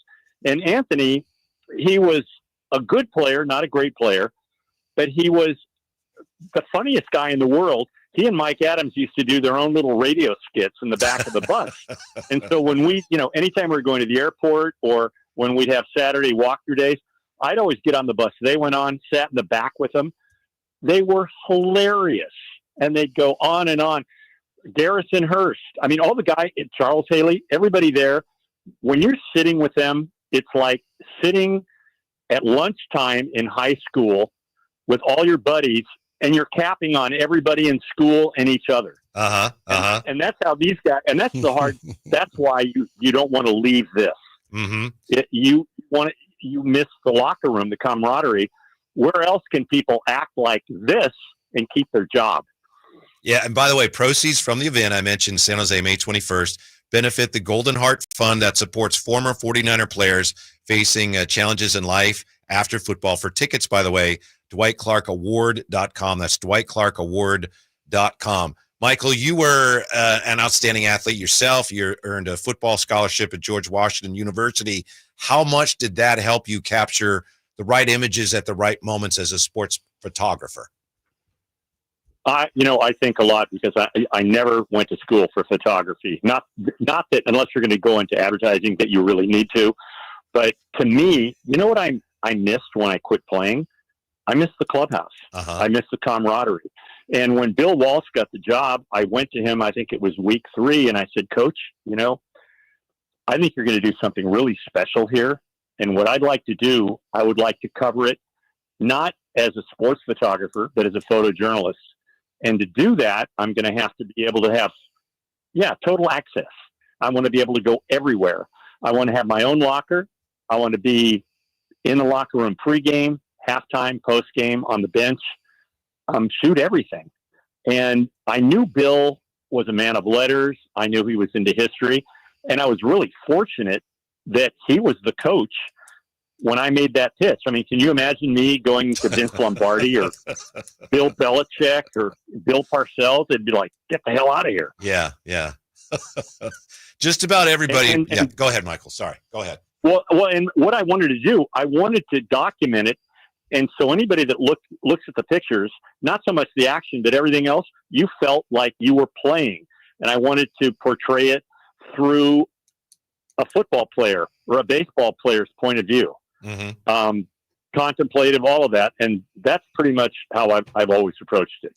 Nowadays, everybody possesses a high quality phone, or just about everybody in their a high quality camera. I meant to say in their phones. What would you say is the most important part of photography that has nothing to do with the equipment that maybe most of us just don't even think about when we're snapping pictures with our iPhones? Well, I mean, I think in the end, it's having the lens and trying to shoot what you see, your vision, not just, a landscape or a person, but the person in the environment. Try to capture the energy. The most important thing when you're doing that and dealing with people, it's your personality. It's dealing with them. It's the interaction. And at a certain point, it's them knowing they can trust you and they can open up and be themselves. And, I think that's the key. Again, the 5th annual Dwight Clark Legacy Series coming up Wednesday, May 21st. Hammer Theater in San Jose. Charles Haley, Garrison Hurst, Fred Warner, Anthony Adams participating in Photographs and Memories. Is going to honor our guest, the legendary photographer, Michael Zagaris, the Z-Man. Michael, thank you so much for joining us, and sorry about the traffic. Thanks for squeezing us in anyway. We appreciate it, and we will see you May 21st. Congratulations also on the honor, sir. Well, you know what? You know what they say in rock and roll? Kill your idols. Thank you, Michael. Listen, I'll see you guys on next, Wednesday night, Thursday night? Wednesday night. Yep. They have to come get me or I'd never make it. All right. Thank you. We appreciate it. You guys have a good one. You too. All righty. Take care. Have a good weekend. Later. Yeah. That guy, like I said, you may not know him. You've probably seen him on the field if you went to games in Oakland with the A's or 49er games on the field, and you probably have seen his work if you don't know his name, Michael Zagaris. So, very special event coming up here. We got the Highflyer in with us, and he hasn't answered our question yet. What does a Highflyer think of the possibilities, the wisdom of the Kings maybe kicking the tires on Zion? We'll find out next on Sacktown Sports. Keegan Murray plays here. Keegan scores another three-pointer.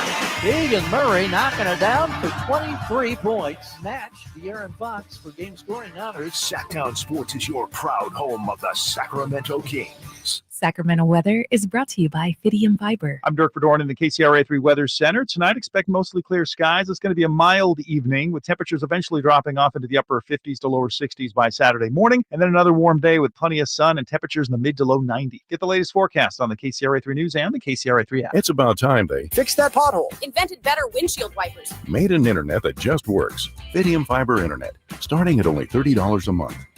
It feels like Fidium. Offer available to residential customers only. Terms and conditions apply. See Fidium.com for details. Whitey here for Napoleon Grills, reminding you that when buying a new grill, every detail matters. While supplies last, you'll receive a $149 gift with purchase on every new Napoleon Prestige stainless steel grill. The kit even includes a pizza lover starter kit and much more. And now up to $79 off Napoleon Rogue models. Napoleon grills are built different, built better, built to last, with a lifetime warranty and premium steel that boasts amazing quality. Visit Green Acres Nursery today for your best selection of Napoleon grills and accessories. Louis C.K. in an all-new show, Ridiculous 2025 Tour. When I was younger, you had to go in the bank. Remember that? You had to go inside the bank. Now you look in the bank, you're like, what are those people doing in there? Are they cleaning? The money's out here. Friday and Saturday, June 13th and 14th, 8 p.m., the venue at Thunder Valley. For tickets, visit thundervalleyresort.com. Louis C.K. live on stage. You heard the news. Newsmax just went public on the New York Stock Exchange and listed on the big board. Millions of Americans like you are joining our news revolution. Reuters Institute says Newsmax is one of the top 12 news brands in America. Even President Trump says it's terrific. 40 million Americans go to Newsmax, and its audience grew 50% since the same time last year. Millions really are making the switch to Newsmax. If you want to be a Newsmax share owner, call your advisor or get more info at newsmaxinvest.com. Stand with Newsmax today for a strong America. This communication is for informational purposes only and shall not be intended to or shall not constitute any offer to buy or sell securities, nor shall there be any sale of securities in any jurisdiction in which such offer, solicitation, or sale would be unlawful. If you're 55 and up, T-Mobile has plans built just for you. 2 lines of unlimited for just $30 a line. That's a 45% savings compared to Verizon and AT&T. But don't just take our word for it. It's not just the savings that are great with our T-Mobile plan. There's all this value from all these other things that T-Mobile offers. T-Mobile has been such a savings for us. We love it. Switch today and get 2 free 5G phones like the Motorola Edge with Turbo Power charging that gives you power for the day in just 15 minutes. And customers 55 and up can get 2 lines of talk, text, and data for only $30 a line. Go to T-Mobile.com/55 to learn more. With 24 monthly bill credits and 2 new lines with autopay for well-qualified customers, plus taxes, fees, and $35 per line connection charge. Credits end and balance due if you pay off early or cancel. Contact us, plus $5 per line without autopay. Debit or bank account required. 45% off 2 lines versus AT&T Starter and Verizon Welcome. Plan benefits vary. See details at T-Mobile.com. Motorola Edge requires 68-watt charger. Chargers sold separately. Actual performance will vary based on usage and configuration. With 25 award-winning years in Northern California, Ashton & Price is your local injury law firm. Pro attorney tip: if a firm presents as local but they're in LA, red flag. If your first consultation is not with a lawyer, big red flag. At Ashton & Price, your first consult is with a local attorney, and if serious injury prevents travel, a lawyer will come to you. Still not enough? George Washington's my uncle. At Ashton & Price, no red flags, just red, white, and blue. Remember, for the best advice, don't think twice. Call Ashton & Price.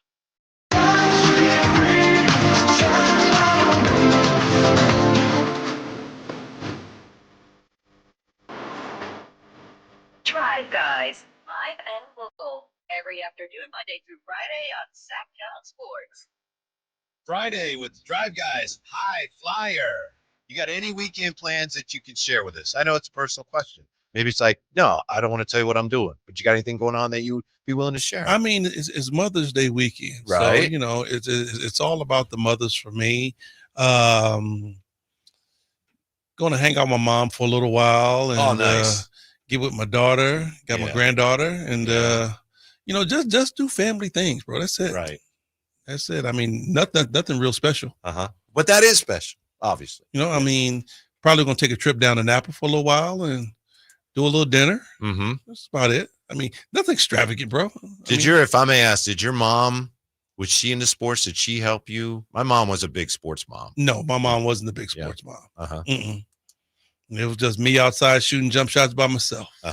Yeah, I got you. That was it. I wasn't until I was 15 that I beat my mom in tennis, and I was so happy.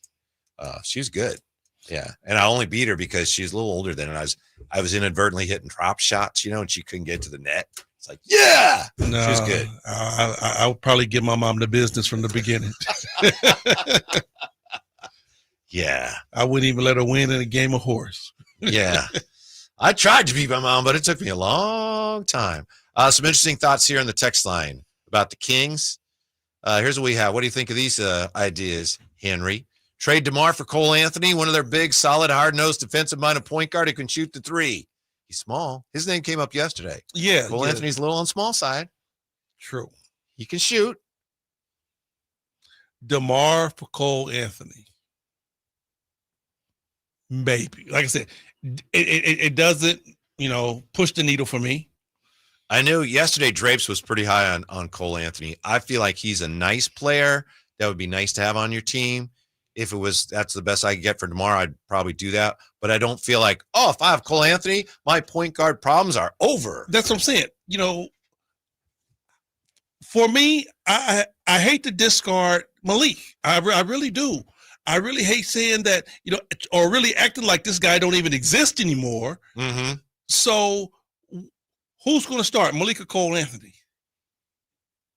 If you get Cole Anthony, I guess you'd be doing that to have him be your point guard. Yeah, and that's where I'm not sure he would fill that bill. Good player, though. Yeah. How about this? Please have the Kings tank next season for Darren Peterson. Blow it up. Blow it up. Oh, man. That's one thing that I would have to say, because, think about this, Whitey. I came here in 89. So I've been around this organization since 89. And you've covered this team and been a fan of this team for a very long time. Have we ever seen the Sacramento Kings tank? No. Have we ever seen the Sacramento Kings blow it up? No. Dick Motta almost kind of did that. But we weren't successful. Right. How do you blow up something that ain't working? Mm-hmm. Okay. Yeah. Let's go back to when we traded Webb. Was that a blow up? No. I remember talking about it at the time. It was clearly they were trying to rebuild on the fly. Right. Yeah. So I've never really seen this team even have the sentiment of, okay, you know what? We're going to blow it up. We're going to take it all the way down to the natural compound and rebuild it up. This basketball team just have never had that type of a sentiment. If you look at the teams playing in the playoffs currently, just about all of them, if not all of them, has at done some it. point, yes, has done it. Yes, that's the some point. more recently than others, right. But yeah. OKC did it. Yeah. Right. Minnesota did it. Indiana did it. Mm-hmm. Cleveland did it. And especially when you talk about the small market teams, I think that's the only way you can get it done. Well, I agree 100%. You have to break it down, and you really have to be able to cultivate talent. Because if you're depending on bigger names that are free agents or unhappy elsewhere to come save you, the players that are really good, that they're not going to want to come to you, or they're not going to be available because other teams will snatch them up. Well, Whitey, here's the problem. And Sacramento has definitely been in this type of situation. A good basketball player comes up, and Sacramento said, yes, we want to go for him. And then he has the option of going to Sacramento or going to Miami. Mm-hmm. Go to Sacramento or go to Houston. Mm-hmm. Go to Sacramento or one of the teams in LA is interested to, whether it's the Lakers or the Clippers. That's the problem that Sacramento Kings teams have always faced when you start talking about a marquee player. Yes. So you end up, and you may not like this, but in my opinion, I call it Rudy Gay syndrome. Rudy Gay was an outstanding player. Very good but player. He was not like the guy. And when you're the Kings, they'd see like, Rudy Gay is available. He's a really good player. We'll bring him here and he'll save us. It's like, he can't be your savior. Right. Rudy Gay has got to be a third or fourth option guy. Harrison Barnes cannot be your savior. Yeah. He has to be a third or a fourth guy. Look at what Danny did with Boston. And I'm not going to say, Danny is the epitome, but he definitely made it happen with all those draft picks that he acquired. Boston broke it down and had a ton of draft picks to where they were able to get guys in and pluck the best ones out of all those draft players and then start building a team. He's doing the exact same thing down there in Utah. It's kind of scary, huh? Because it's kind of quiet and he's taking his time. He's really taking his time. He has a plethora of picks down there in Utah. When OKC did it, they had a plethora of picks. See, I forget when you call him Danny. I call him Danny, but you were teammates with him. Right. Yeah, I mean, he's Danny. Yeah, Danny was a teammate. You know, small markets almost have to do it that way. We got lucky. I agree with you. We got lucky to pick up Mitch. And then we were very lucky to turn Mitch into Chris Webber. Mm-hmm. You know, things like that don't always happen, and the Kings had their pick. They had their pick. But think about it. We had to bring Pager here. He was drafted. Mm-hmm. All right. We brought in some other players that was drafted here for the Sacramento Kings, and then had a chance to get a couple of, good, transitional players, Mike Bibby, Bobby Jackson, all of those guys. They weren't drafted here. They came in as free agents, but it worked. But at the end of the day, most teams have to break it all the way down and cultivate their talent. Yeah, if you go all the way back to 99 when they built the team that would become, greatest show on the court. Right. You got Webb in a trade because Washington, he'd fallen out of favor there, and you traded Mitch. And he didn't want to come here. And let's keep it 100. Nobody else wanted him either. Yeah. So you got him. It was brilliant by Jeff Petrie. Right. Vlade, to take a chance. As I understand it, he wanted to come back to California, wanted to go to the Lakers. They didn't want him. So he's like, well, Sacramento's not that far from there. I'll sign there. And people said Vlade was at the end of his career. Mm-hmm. I mean, I'm just going to call a spade when all of this went down. Jay Will was our draft pick. Yep. Right. And love me some white chocolate. I mean, he definitely changed the culture for Sacramento Kings basketball. But with him and Chris Webber and then a couple other players, it just clicked. I remember they got John Barry and they got Vernon Maxwell, Jimmy hoping Jackson. that maybe one of them will be pretty good. Right. And they both were. It's like, hello. And then they picked up Jimmy Jackson. Mm-hmm. And these were players that were pretty good players, but they were pretty much long in the tooth in their careers. Jimmy Jackson was with Dallas. He had his major run with Dallas. And they had Corliss at the time, yeah? Yes. Picked up Corliss. Who they ended up trading for Doug, if I'm not mistaken. I could be wrong there. Trading for Doug, or was that a sign and pickup? I'd have to double check. Yeah. I think it was a deal with Toronto, but I'll have to double check. Mm-hmm. Anyway, just the point is, the way they did it is not necessarily repeatable. It was brilliant. Right. Jeff Petrie was brilliant, but it's just not something you can do every time you need to put a team together. And then for what we were talking about, to bring this full circle, none of those guys besides Chris Webber was an all-star caliber player. They were good players, but none of them were all-star caliber players to where you say, okay, well, we're going to take this franchise guy and bring him to Sacramento. But Peja became that, because you drafted him, which is your point, right? Right. Yeah, you got to draft those guys. You have to draft those guys. You got to draft right. Mm-hmm. And you mentioned the Mitch Richmond trade. Jerry Reynolds made that deal for the Kings, and he joins us next. It's Jerry Reynolds time next on Sacktown Sports. On the move? Got somewhere to be? Take Sacramento Kings basketball with you. The Sacktown Sports app will let you stay connected to your passion. Never miss a moment of Sacramento Kings basketball with the Sacktown Sports app. Get in the zone, AutoZone. Welcome to AutoZone. What are you working on today? Worried about your battery and the heat? We get it. You don't want to get stranded somewhere with a car that feels like an oven. We've got you covered at AutoZone, America's #1 battery destination. Our free battery testing and charging service can help. And if you need a battery, we'll help you find a new one. No problem. Power through with free battery testing and charging at AutoZone. Get in the zone, AutoZone. Restrictions apply.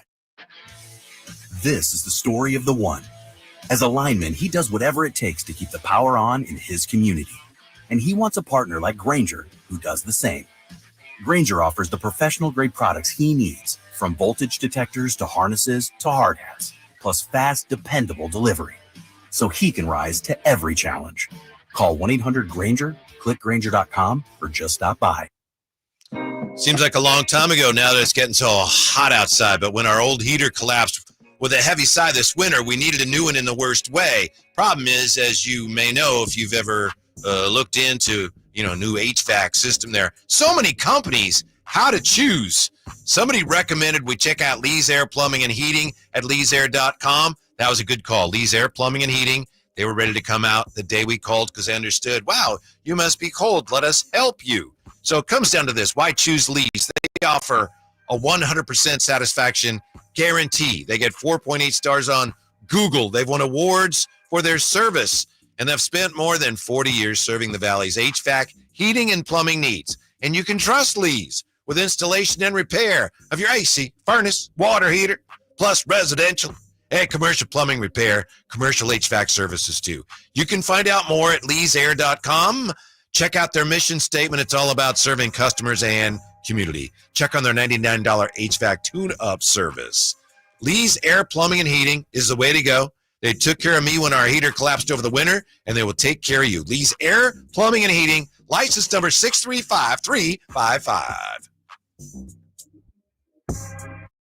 Get ready for Camping World's Red, White, and New Trade event, May 15th through the 18th. Get the highest value for your RV guaranteed during the biggest RV trade event of the year. Shop the best RV deals in America with new RVs starting as low as $92 a month. Get ready for the holiday weekend with up to 45% off grills and 25% off product installation. Plus, we'll have free hats, free propane refills, free food, and fun for the whole family. Don't miss the incredible Red, White, and New Trade event, May 15th through the 18th at your local Camping World. Full details and disclaimer. This is the story of the one. As a safety manager at a manufacturing plant, he does everything he can to keep his coworkers safe. From finding ways to reduce risks to keeping safety supplies in stock. And for that, he relies on Grainger. Grainger offers a broad range of quality products and next-day delivery, so he can always play it safe. Call 1-800-GRAINGER, click Grainger.com, or just stop by. Grainger, for the ones who get it done. Diabetes, high blood pressure, anxiety meds, everyone's on them. If you're a 50-year-old male, maybe a bit porky, and you may even have type 2 diabetes, $1 million of term insurance may only cost you about $200 a month. Call Term Provider. Speak with Big Lou at 800-444-2013. Big Lou will find a term life policy for you even if you have type 2 diabetes, are overweight, or have high blood pressure. Term Provider has helped thousands of people like you who think they can't afford term life insurance. To buy $1 million of affordable term life for you, all you need to do is call Big Lou at 800-444-2013. Lou will make sure the scales are tipped in your favor. Call 800-444-2013. Big Lou will answer your call and work to fit you into a term life policy that you can afford. Remember, Big Lou's like you. He's on meds too. Call 800-444-2013. 800-444-2013. At SMUD, we power local business with incentives on clean energy equipment, tools to manage electricity usage and save money, tailored solutions from dedicated strategic account advisors, and 50% lower rates than neighboring utilities, all while doing more for the planet with clean energy solutions, savings, reliability, personalized service, clean energy, helping local businesses thrive. That's our clean power promise. Learn more at smud.org. KHD1 Sacramento, KYMX HD3 Sacramento. From the Power Business Technology Toshiba Studios. This is Sacktown Sports 1140.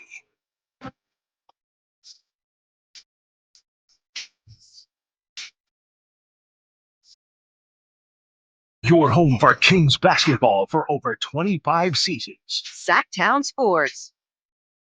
Highflyer with us, Henry Turner. You know, we talk a lot about, how we put teams together. Coming up here, should be talking to a guy who's actually done it. You know, Henry, it's easy to say, I'd do this, I'd do that, I'd trade this guy. Oh, yeah, we all sure. do it, and it's fun. And Jerry should be joining us here, and he's actually done it. So, it's a whole different dang deal. What is it that Jerry hasn't done? That's the question we need to ask. Jerry Reynolds has wore almost every hat you could wear. Right. For the Sacramento Kings. Yeah. And the Monarchs. I'm saying. Yeah. Every hat you possibly could wear. When you talk about a guy that's tried and true and bleeds Sacramento Kings blue, it's Jerry. By the way, speaking of it, and we we'll hope to have Jerry on in just a moment. Speaking of like the Monarchs, the San Francisco Valkyries, the women's team. Okay, you're hanging your head. I was just going to ask, do you think, is that at all, do Sacramento fans feel like, oh, that's our local team? I mean, I know that we deserve a team here. We're not going to get one. But do you think there's any sense of, hey, like there's a lot of Giants fans in there, a lot of 49er fans. Do you think there'll be Valkyrie fans in Sacramento? From your look on your face, you don't think so? I don't. I really don't, because, I look at the Monarchs, first of all, one of the inaugural teams for the WNBA, and the THE, the only team to bring Sacramento a championship. I honestly think this team, they are undervalued here in Sacramento. That championship trophy for me, Whitey, needs to be in a case in the front of that arena with a huge picture. Yes. Of those women that brought that championship to Sacramento. I think we may need a moment. I think Jerry might be wanting us to call on a different number. Do you have the other? Okay. We'll have to get the other numbers. So our apologies. We'll get Jerry squared away here and get him ready to go. Looking forward to talking to him. So let me just ask you, Henry, as we get that straightened out. I know we touched on this a little bit ago, and I said we're going to get your answer, and we had a special guest. We haven't gotten your answer yet.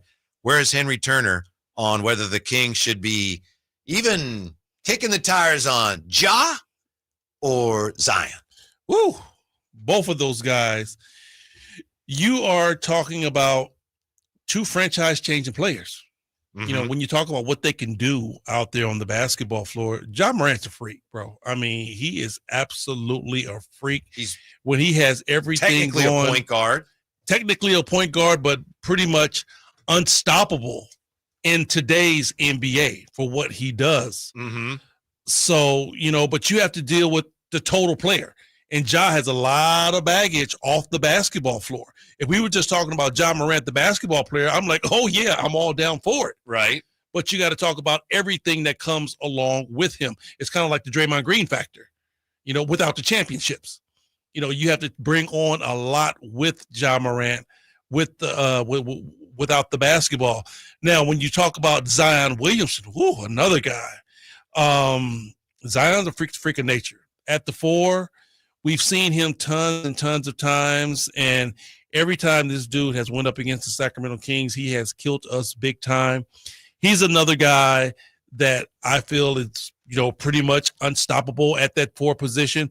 But unlike Ja, I'm not talking about his off-the-court antics. It's all about the health with Zion. Is he going to be healthy enough to play for your basketball team? Ja's going to be able to play. His health isn't a big question. It's just all about everything else that he has going. Zion is a whole different monster. It's all about, is he going to be healthy? Is he going to come in shape? He's got things like that going on. But I'll tell you what, both of those guys are franchise-changing guys. But the problem would be, New Orleans thought Zion would be the guy, and Memphis thought Ja would be the guy, and they weren't quite. So then are you going to say, well, they would be here? Well, we'll get to that just a moment here, but Jerry's going to join us now. We'll get back to that. JR? Yeah. Hey. Yeah. Jerry, you're on with Whitey and, of course, the Highflyer. How are you? I'm doing good. I was listening to you guys, and as much as I enjoy your expertise, both of you, let me crystallize a couple things that you both messed up. That the 98, 99 when the team was being built, two first-round picks, Peja and Jay Will, and Corliss Williamson was on that team. He had been the 13th pick a year or so earlier.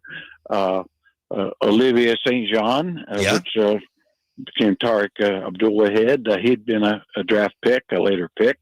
And so then, of course, the big thing was the trade of Mitch Richmond for Chris Webber, of course. And Vlade was a free agent. Now, the part there was he was probably more interested in going to Phoenix at that time. LA really was. Yeah, so it was Phoenix. but they basically chose Luke Longley over. Well, so thank goodness for that. Yeah. Yes. And so that was that. And you mentioned the two free agents signings of John Barry and Vernon Maxwell.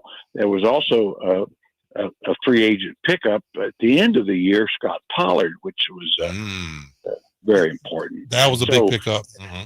Yeah, and then later on, Bobby Jackson was acquired as a free agent, and then of course the team. Then Corliss was traded for Doug Christie. Mm-hmm. Jay Will was traded for Mike Bibby. Yeah, so, yeah. And actually later on, Brad Miller was a sign and trade, basically as a free agent kind of thing too, for Hito Turkoglu. Gotcha. So anyway, so that's your up to date deal. And the other thing that I think there actually was a time when the team was really torn down to the nub. Was the year Reggie Theus was fired, and Kenny Nat took over. Oh, and team won 17 games, and of course should have got the first pick, but didn't. That was the year Blake Griffin was the first pick, and the Kings took Tyreek Evans. Of course, as everybody knows by now, Curry was the seventh pick. Yeah, that was a pretty good draft, huh? The pretty good players came out. Yeah, that was a pretty good draft. Well, I've always said the year the Kings got Peja at 14. Kobe was 13. Yeah. And Steve Nash was 15. But Jerry, when you look at Tyreek Evans, that really wasn't a bad pickup. Tyreek Evans balled out his rookie year. Oh, well, he's rookie of the year. Yeah, rookie of the year. No, he there's no reason Tyreek shouldn't have been a many-time All-Star, except for, as you know, Flyer, that he had some issues off the court and some habits that really doesn't bode well for basketball players. Do you agree, Jerry, with the overall point that I think the Highflyer was making, and I agreed with, that for a small market team, if you really want to approach legitimate contender status, you have to rely heavily on the draft? Yeah, the draft is the key. I mean, because that's how, generally speaking, that's your best chance of getting a major star. I've always said probably for us, getting Mitch Richmond, but we didn't draft him, but we used the third pick in the draft, Billy Owens, to get him. And then, of course, Mitch made us better coming. And then, as I told Mitch, he made us better going. Because so he was double valuable. Yeah, but I mean that's how you get it. I mean, you have to use a lottery pick either to draft a star or get a star. And see, Jerry, we always talked about even with our best two guys, Mitch Richmond and Chris Webber, neither one of those guys wanted to come to SAC. So that's why we say it has to be done through the draft, because big time players just didn't want to come to Sacramento. Yeah, no, you're not their first choice. It's like a Cooper Flagg. Well, I don't know where he's going to be drafted, but he's going to be probably the first pick. And you know that if Charlotte gets it, he might not be just overjoyed to go there. Now, I don't know that he won't, but that's not going to be his first choice. Right. There's been exceptions to that. I think, with San Antonio's been so lucky because, with Duncan and Robinson, they got such different kind of guys.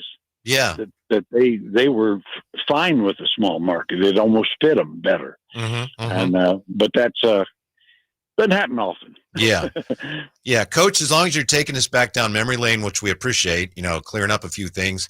I've been waiting all week to ask you about Mike Woodson. I know we've talked about him a lot off and on here and there over the years, but I know you coached him when he was first here. It's incredible to me. We talked to a few people, including Mike Bibby. People are raving about Mike Woodson and what he meant to them as a coach of the Knicks and the Hawks. What was it like coaching Mike Woodson, and what do you think of him being Doug's assistant? Well, if there's ever a pro's pro, that was Woody. A really good player, had a terrific career, hard worker, tough-minded, really, played hurt. The first year the team was in Sacramento, went to the playoffs, he played on a bad knee entire second half of the year that in today's game, guys, you probably wouldn't see him for a year and a half. Wow. But I mean, no, he's top shelf. I mean, great hiring. I had texted Doug just to give him my opinion before when I heard the rumors, that you can't go. I don't think you can go wrong. That's just my opinion. But I said he's a little bit old school. Henry knows about those kind of people. He'll hurt your feelings now and then. But as Henry knows, there's some guys need their feelings hurt now and then. You know what? Really do, Jerry. And I know it's a different game, and some of these young players, they really can't take criticism. Some of the young players, they really don't like to be taught. But I mean, it's something to say when you have tutelage coming from guys like Mike Woodson and, guys like Eddie Johnson, LaSalle Thompson. All of those guys really was like my big brothers who really, showed me the way and how to be a professional in the league. Yeah, you really need that. Obviously, you need that from players, and certainly, and I said, like I said, I believe you too, is that from Mike's role as an assistant coach. He's been a very successful head coach. He does what good coaches do. When he had good players, he won. When he didn't have good talent, he lost. That's exactly what happens to Pat Riley and Greg Popovich. Same thing. Red Auerbach didn't win big till he got Bill Russell. But I always said that. I mean, what he did do as a head coach, when he had talent good enough to win big, he won big. And then when he didn't, he didn't. That's a strange concept. I know. That's the way it works. It is. As both you guys know, you don't win in the NBA with a bunch of second round scrappers. No, you do in the movies, but not in the NBA. In the movies, you do. Yes, you do. You can do that in the movies. Any thoughts, Jerry, on B.J. Armstrong as the assistant GM? Well, he had good experience with Jerry Krause. Now, I know Jerry Krause, and bless his heart, he did a marvelous job, even though very difficult. I always said that I tried hard to like Jerry, but I failed. Pretty much everybody did, but he was rest in peace, Jerry. I'm sorry, but it's true. Yeah. But he was very good at his job, and I think that BJ, was part of that. Now I know knowing Jerry that BJ didn't make any final decisions. That was not going to be a possibility, but he was in a first class championship organization there. And so that's good. And then his experience as an agent, I think, is a plus. In today's game, when you see Leon Rose and Bob Myers and Rob Pelinka, all those guys, that was their, real background was being agents. And you love agents, don't you, Jerry? You love agents. Oh, I just love them. I mean, no, there's actually one or two that I like. You know what, Jerry? Want to ask you this. It may just be one. I think about just one. Jerry, want to ask you this. As when you look at this Sacramento Kings roster right now, is the point guard situation the most dire position for this team? Well, it's pretty dire, I think. I kind of agree with you, Henry. I was listening. I sure would hate to give up Malik Monk. I mean, he may not be a pure point guard, but he's a pure player, and so. But this team could really use a legitimate playmaker. I think. I don't think there's any doubt. I honestly think maybe even another long, talented wing is equally as important. I think for this team, a guy that could play, either 3, 4, 4, 5, either one. That the Naz Reid kind of guy. This team needs that kind of guy, in my opinion. Yeah. Do you think we've seen enough last year to know that this core, not singling out anybody, but as a group, it's like, have we seen enough, Jared, to know that, okay, this probably isn't it. It doesn't fit. There need to be changes. Or would you perhaps consider give it more time at a point guard and maybe you can run it back? Well, I've seen enough. Yeah. Me too. I mean, I think they need changes. It wouldn't have to be wholesale, but I think they've got if you really just kind of started the year with a minor change, I just don't know. I wouldn't be very confident. I'd wish them well, of course, but I think the roster as it is, if you run it back, I think you're probably going to be lucky to be 9th or 10th, even with, obviously the coaching staff is very, very competent, all that, but it's still a talent league. And then you got these teams that didn't make the play in, like San Antonio and Portland, probably ready to make a move. So I just think my mind is you better change the roster to some degree. Henry says I got to keep an eye on his old teammate Danny Ainge. Yeah, well, Danny knows how to do it. And like I say, he built a championship team in Boston. Now, where Henry I was a little off there, he pretty much built it through trades. Because he had Paul Pierce, but Ray Allen and a guy named Kevin Garnett was added via trade, which they seemed to help. And but I guarantee you, Danny's getting ready in Utah. He may be may not be quite ready in a year, or this year, but he'll have them back. Yeah. He'll have them back pretty darn quick. I'm like Henry. I'm an Ainge fan. I know one thing. If you're going to trade with him, you better hold on to your wallet.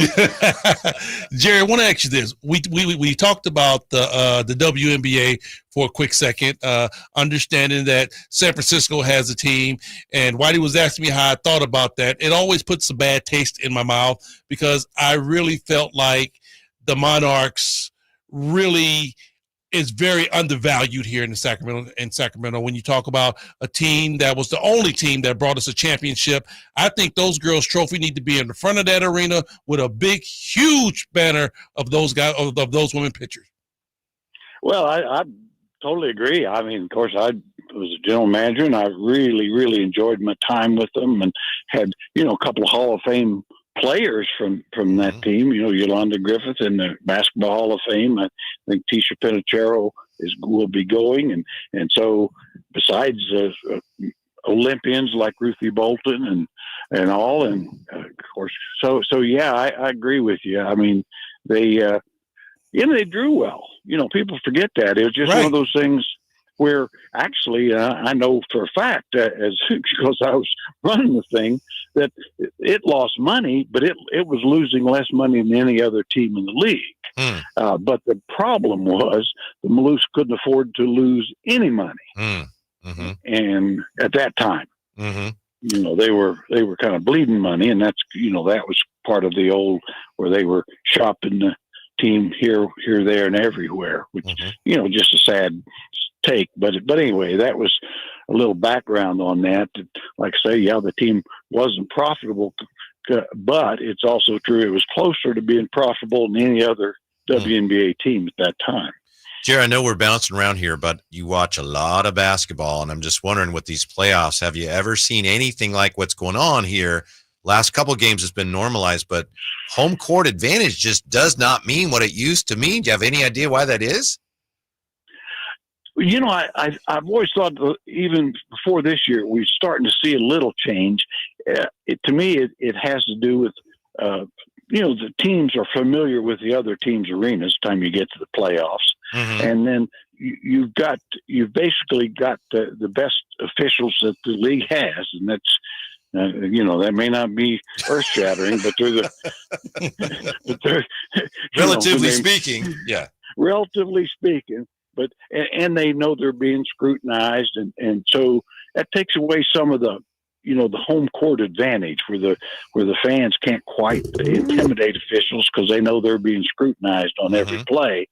Although that deal with the Pacers where they had two guys run in there, and Naismith left he was past the free throw shooter before the ball left. He was in a little early. Yeah, he might have been in a little early. A little early. I got to tell you, that was one of the most amazing things. And not only did three refs not see it, but the broadcast teams never mentioned it. It's they said, well, somebody's got to box him out. Well, the only guys that could have boxed him out would have been inside the lane. And he ran from the 3-point line. Jerry, I mean, I just couldn't. Well, anyway, that's enough of that. But that was amazing. Jerry, I want to ask you this. We were talking about the playoffs, and Whitey and I were talking about the hard play. You know, physicality. The physicality of the playoffs. And I told him, I said, I love it. I love when games are in the 80s and in the 90s. You get to see tough defense and guys trying to score against elite defenders. I love it. I'd much rather see a game like that than to see a game 125 and 130. Oh, I'm with you, Henry, but bless your heart. I mean, yeah, I know you're old school. Yes, sir. And I mean, you might bruise somebody now and then. I remember that. But you had a little, to be honest with you, you had a little nasty in you. I got to tell people that you had a little nasty. I told Whitey. But I'll tell you though, Henry, the thing, I've talked with Whitey about this, man. It's neat knowing that to get 100 points, you have to really earn 100 points, and 100 points can win for you. And I love it. I just kind of wish they would, kind of get more consistent and officiate a little more like that during the regular season. I mean, the offense just gets by with too much during the regular season, and now it's tough on these guys knowing that, they may get touched down there. Can you confirm this for us, Jerry? Because the Highflyer said earlier, when he played for you, he felt like it was incumbent upon him. Part of his role was to go out and lay some wood to people, to play very physically at the defensive end. He felt like that's what he was supposed to do. Is that what Coach Reynolds wanted of the Highflyer? It was mentioned. I got to be honest. And I'll tell you, Henry didn't have to mention it very often because he was more than willing to do it. Hey, I mean, he would hurt. He would sting some guys now. I'll tell you, I remember this quote from Jerry, and it stuck with me. He said, son, you got 6 fouls, and they don't gain interest. They don't roll over to the next game. Yeah. As you know, Henry, it's a shame, but it seemed like guys, they get 2, and they're just, from that point on, they're worried they're going to be taken out of the game. It's like, and sometimes coaches do it. It's like, my God, you got 6. Oh, thank you, Coach. I know it sounds like you're on your walk. I know you're busy. We appreciate it. Well, yeah, I'm up here in Tahoe. Just finished my walk, but got a chance to listen to you two guys. But I knew I had to straighten you out a little bit. Yeah, we appreciate it. As knowledgeable as you are, there's a couple little flaws in there. Hey, if anybody can do it, I only let 2 people do it.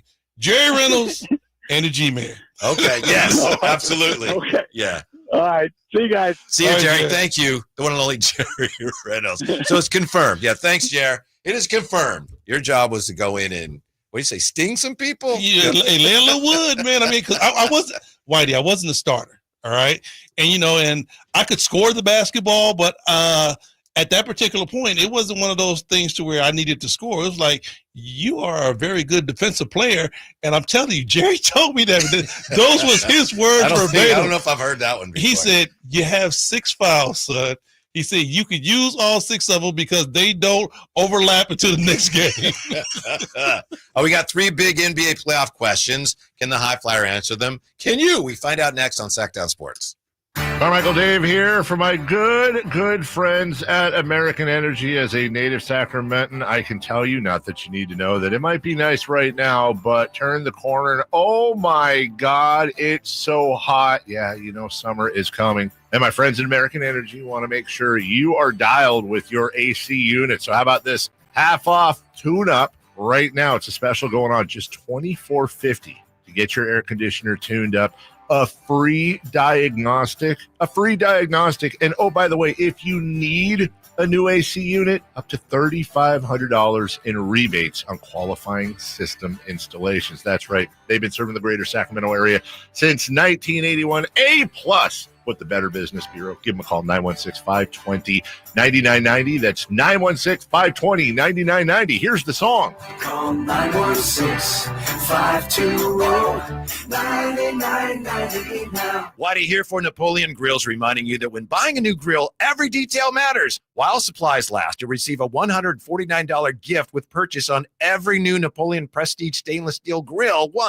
The kit even includes a pizza lover starter kit and much more. And now up to $79 off Napoleon Rogue models. Napoleon grills are built different, built better, built to last, with a lifetime warranty and premium steel that boasts amazing quality. Visit Green Acres Nursery today for your best selection of Napoleon grills and accessories. Power Business Technology is proud to be a 100% independent, locally owned and managed Toshiba copier dealer. Local ownership cuts out the red tape, allowing ourselves to never be too busy to personally answer the call when our clients need us. Recognized for excellence in service execution, training, and customer service, we're proud to be named a Toshiba ProMasters Elite Dealer since 2021. Contact us today for all your business printing needs at 844-POWER-BZ. That's 844-769-3729, or visit us at powercopiers.com. I'm Ken Korak with your Green and Gold Report, brought to you by Comcast Business, powering possibilities. Well, the A's call-up of last year's first-round pick and fourth selection overall in the draft, Nick Kurtz, is not surprising, but his rise through the A's minor league system is pretty astounding. Kurtz has played in only 32 minor league games, but the numbers are eye-popping. A .336 average, 11 home runs, and 37 RBIs. Comcast Business helps turn today's small businesses into engines of modern business. It's how restaurants become reliably up and running neighborhood favorites. It's how retailers become seamlessly restocking, cyber-securing must-visit shops. And it's how healthcare offices become data-managing caregivers that we all depend on. With reliable connectivity, enhanced cybersecurity, advanced fiber solutions, and Wi-Fi backup, Comcast Business is powering the engine of modern business. Hello, I'm Frank Cockrell of the Retirement Security Centers with a weekly economic update. In a landmark move, President Trump and the UK Prime Minister have unveiled a new trade agreement reducing tariffs on British cars from 27.5% to 10% for up to 100,000 vehicles annually, and eliminating levies on steel and aluminum. In return, the UK will lower tariffs on U.S. goods and provide greater access to American agricultural products like beef and ethanol. President Trump hailed it as a full and comprehensive deal, while the Prime Minister Starmer called it a historic day. Meanwhile, the Federal Reserve has decided to maintain interest rates at current levels, citing increased risks of higher unemployment and inflation. The Fed emphasized the need for careful assessment of incoming data amid economic uncertainties. Recent economic indicators show a still strong economy, so there appears to be time to be patient before acting. These developments underscore a pivotal moment in transatlantic trade and relations and domestic economic policy. How might this affect you or your family? Please go to frankontheradio.com to schedule an appointment, watch videos, and receive market updates. I'm ready to help you start your journey so you can define your future. Securities and investment advisory services offered through Mosaic Wealth, member FINRA SIPC. Mosaic Wealth is separately owned, and other entities and or marketing names, products, or services referenced here are independent of Mosaic Wealth.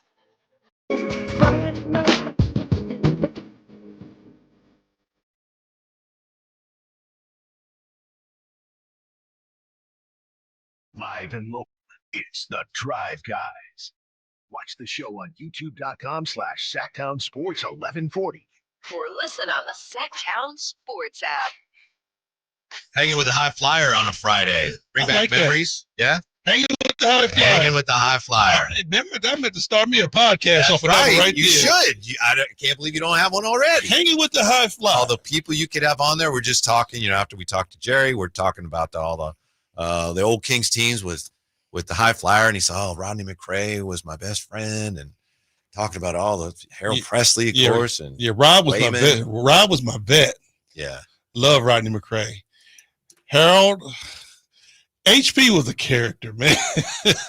He's one of the nicest people I've ever met. Nicest guys you ever want to meet, but Harold was a character, boy. Hanging with HP. That's back when video games were very, very big. Mm-hmm. Playing Nintendo, and we used to always play Nintendo, playing Tecmo Bowl and football, and man, it was always going down at Harold Presley's spot. That Nintendo sides. Yeah. Now you were not there when Lionel Simmons got. Mm-hmm. You were there. Yeah. When Lionel Simmons injured himself. Yeah. Playing Nintendo thumb. Yeah. Yep. Tendonitis. Yeah. Yes, I was. Yeah. Saint was the coach. Hanging with the Highflyer, it's got to be a podcast. Oh man, I mean, when it comes back down to those days and all the players that came through, and I mean, I enjoyed every last minute. All of my teammates that came through, because Kings were known for trading players. Well, there's players in and out. Yeah. So but let's face it, you guys got pummeled on a semi-regular basis. Yeah. I mean, it wasn't 95 team wasn't that bad. We missed the playoffs by 1 year. I remember you lost by one game. The last game of the year, I think, to Denver. I think you lost, and that knocked you out. San Antonio. Was it San Antonio? Yes. We lost to San Antonio. Chuck Person hit that shot almost at the buzzer, and we lost. Because if we would have won, we were going to the playoffs. And it's funny. The Kings had printed playoff tickets. Oh. They had printed playoff tickets, and it was all of us in a line standing, and it went across the first round of playoffs. And I remember I got a set of those tickets that has all of our faces on it across the front, and it said Game 1 playoffs, but we lost, and they had to throw all of it away. But you got in the next year. Got right? it the next year. Yep. Yeah. Yep. Got it next year. That great series against Seattle that if Mitch hadn't sprained his ankle, who knows? Yeah, Rock wouldn't have rolled an ankle. I told him right now, man, you and them soft ankles, man, you owe me some money. Mitch, a great guy too, man. Yeah. As for this year's playoffs, I got 3 questions for Henry. Yes, sir. We got Cleveland leading, Pacers 42-38, 7:56 left in the first half there. Can Boston, can Cleveland bounce back? Either one? Both? Neither? They can. You know what? They're good enough basketball teams to where they could bounce back. I'm gonna start with Boston. Boston has come out. They got to really come out and set a presence with New York. I honestly think New York has enough players and the style of players to where their swag is high. I mean, Boston is really going to have to go into New York and dominate those guys, and they got to get these 2 games. Just winning 1 in New York ain't gonna do it. If they come out of there with just 1 win, it's over with. They might as well say 1, 2, 3 Cancun. Now, when you go to Cleveland, I look at Indiana as a different team than New York. Cleveland is a good basketball team that's still trying to find their way. Also, they've had a lot of injuries in this series. Yes, New York is pretty much solidified. They're just a good overall team. Once they got Cat and some of the other players down there, they have been a different basketball club. I think Cleveland, if they can go into Indiana and pull those two back out, they're definitely in the forefront. Yeah. If either of these teams, if Cleveland wins tonight, if Boston wins tomorrow, I know there's a long ways to go, but just one win in the first game on the other team's floor kind of resets everything, right? Then the pressure starts swinging the other way. You know, and like I said, I think the pressure will be more so in Indiana than it would be in New York. Because I'm telling you, just by watching New York, I felt like New York was the aggressor. Yeah. I felt like New York were the ex-champs. You know, Indiana's a basketball team that's still trying to find their way. They're playing good basketball, and they're able to have some success, but they don't have that bite like we know we belong or we know we're better than you. Do you think Boston, because I kind of feel like maybe this isn't fair, they've won a championship. It's hard to win championships, but I feel like if that was the one, if they don't follow up, if this year maybe they don't get out of this round and then maybe they tear it down, I don't know. But if they don't win another, it's Boston. Maybe it's not fair, but expectations are higher there. Always. If they just win the one last year and then don't follow up on that at any point, I feel like that's a failure. Yes, for that basketball team. For that organization. Because honestly, even at the beginning of this year, I was like, Boston has enough to repeat. Sure. I looked at the team and said, you know what? I have no problem with predicting it early. They have enough to get back to that point to where they can get another championship. See, I thought they should have beaten the Warriors in 22. Thought they had that. And Steph turned into Kobe, whatever happened. So, yeah. Whenever you go up against generational players, it's going to be tough for you to overcome. Whenever you go up against Michael, whenever you go up against LeBron, whenever you go up against Kobe, Steph, it's going to be kind of hard for you to win. You know, everything is going to have to go your way. Isn't Tatum supposed to be one of those guys? That may be the problem. I don't know that he is. Yeah, Brown's supposed to be one of those guys. You know, that's right. You said Brown's the true alpha there. I'm always putting more onus on Brown than I am Tatum. Yeah. Wouldn't it be great if they did decide for whatever reason to pull some pieces apart there because their payroll is so high and somehow the Kings were in on Jaylen Brown. That would be the one guy on that team. And there's excellent players there. But from the Kings standpoint, if Boston figured that, you know what, we can't, this is not sustainable, we got to move some pieces. Every guy on there, you could say, wow, good player, but I don't know if he's a fit to me. But Jaylen Brown will be the one that, yes, because then I'd have my guy. I see you've been really, really high on trying to get Jaylen Brown here to Sacramento. Yeah. Now I'm with that. I'm with that. I think Jaylen Brown is a hell of a player. But you do have to understand on the business side, Jaylen Brown carries a contract about the size of Rancho Cordova. You do know that, right? I do know that. I know it would be tricky. Woo. They would have to take back some of my, well, we know who the big names are. I tell you what, some of their complimentary players, though, I wouldn't mind trying to pluck away from Boston. I love Middleton. All right. Love Pritchard. Pritchard's phenomenal. Yeah, love Pritchard, what he brings off the bench. By the way, to answer your question or to emphasize your point here, embellish your point, Jaylen Brown this year, 49.2. Next year, 53.1. 26, 27, 57 mil. Then he goes up to 61 mil. And then the last year of his deal, 28, 29, $64.95 million. Just the last 2 years, I told you he could buy Rancho for that. Yes, that's amazing. He can own Rancho Cordova just for the last 2 years of his contract. I'm gonna steal that old school Chris Rock line. Good Lord, that's a lot of money. Yeah, 5 years Supermax worth up to $303.7 million. But I love Drew Holiday, but he might be a little past his prime to be a good fit here, in my opinion. No, would fit right in here. Well, he'd fit in anywhere, but I think I need to get younger.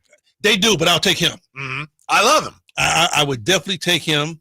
He definitely help you set that defensive edge. And I think Drew Holiday is the type of guy to where he makes a lot of money too. He's a plug and play guy. Yeah, I understand that. Because if you need him to score, he can score. Uh-huh. If you need him to defend, he can defend. My problem with bringing him in would be I feel like by the time my team would be where I want it to be, I'm not sure he would still be helping me because it would take me too long to get there. How about White? He's a good point guard, huh? And he defends. And you know what? He's the best rim protecting guard I've seen since Michael Jordan. And here's another thing. Since we're on the White and Chicago, I wouldn't mind having their White. Oh, Kobe? Yeah. Yeah. And then you get Lonzo and just bringing in Vucevic, right? Bring a statue of Krause right on down here. Yeah. Bring the Michael Jordan statue, replace the Piglet statue with that. No, I hear you. I'd even take from the Bulls, not just Kobe White, I'd take Ayo Dosunmu too. Yeah, I don't know if you could get him, but yeah, definitely. All right, how about this? Second question. Is anybody in the West touching OKC? No. Denver,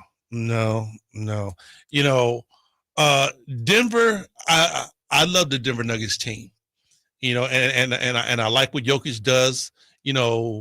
He's one of the rare players that isn't a guard that makes everybody around him better.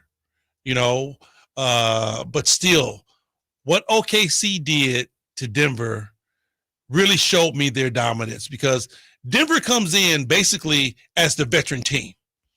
And they came in and they snuck a game from OKC. They snatched that game away at the last minute. Snatched it away like veteran teams supposed to. Mm-hmm. And if you're not mentally tough and ready to make the long haul, you're a young team. That second game, Denver will win that game by like 10 or 12. But OKC came back and smacked Denver by 40. That just goes to show, we just had off night, bro. Mm-hmm. That ain't us, and this ain't you. Yeah. This here ain't what you want. So OKC is ready for all the smoke. And third and final question, what do you think has happened to home court? Any idea? Jerry said it, has to do with the officiating and familiarity. I know a lot of people are saying, I've read a lot of stuff that's convinced me that all the three-point shooting has something to do with it. I just think it's the talent of the players. I really do. The mentality of the players, because the teams that are coming out and they're winning on other teams' home court are the teams that's hungry. Because the travel is not as big a factor, right? No. The NBA travel's the best. Because everybody travels the same, too. Both teams are pretty much doing the same travel. They travel like rock and roll stars, okay? Uh-huh. Traveling for an NBA team is very great. I've been on an NBA plane. Yeah. But the thing about it, like I said, Waddy, I think is more so of the teams that are winning on the road are the teams that are hungry. Indiana's hungry, all right? Denver was hungry. Denver wanted to set the presence. When you look at what's going on with Boston, Boston's the team where we've been there, we've done that, we're the champions. They didn't come out hungry. I know. They didn't come out with the sense of urgency, you know? Yeah, they shoot their threes when they go in great. When they don't, yeah. New York. Maybe they will. Maybe the next one will. Hey, New York is hungry. Yeah. They're trying to prove that, yes, we can do this. We're trying to make that next step. It's all about how bad you want it. Mm-hmm. And I honestly think the young teams that have come out that don't have home court advantage, they're hungry. Mm-hmm. Mm-hmm. We'll come back, wrap it up, fire up the Wayback Machine next on Sacktown Sports. Hi, I'm Smokey Bear, and I made an assistant to help you out because only you can prevent wildfires. Hey, Assistant Smokey Bear, call me Papa Bear because I'm grilling up dinner. Do you get it? Yes, good job. So, what should I do with all these coals? Don't just toss them out. Put them in a metal container because those embers can start a wildfire. I understand. The stakes are high. Ha, ha, ha, ha. Learn more at SmokeyBear.com. Brought to you by the U.S. Forest Service, your state forester, and the Ad Council. We were the Humane Society of the United States. 70 years of fighting for animals. Today, we are called Humane World for Animals, a name that reflects our unstoppable commitment to end animal cruelty globally. Humane World for Animals, the end of animal cruelty.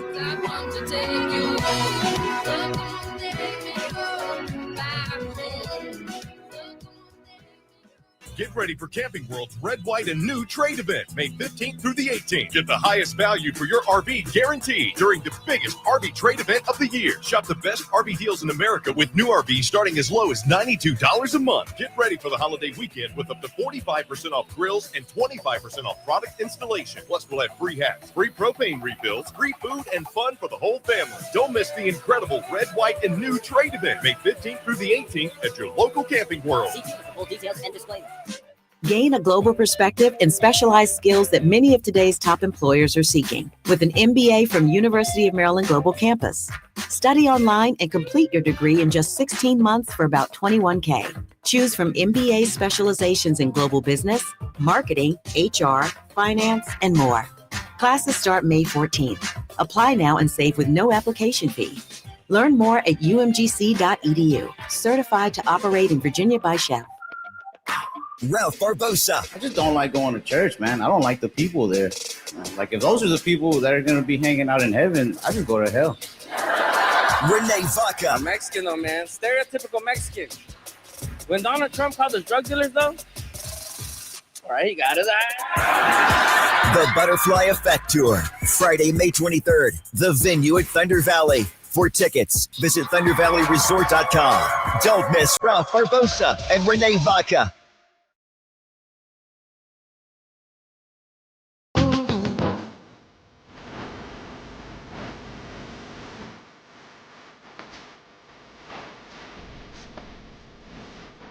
Your afternoon for King's Talk and so much more.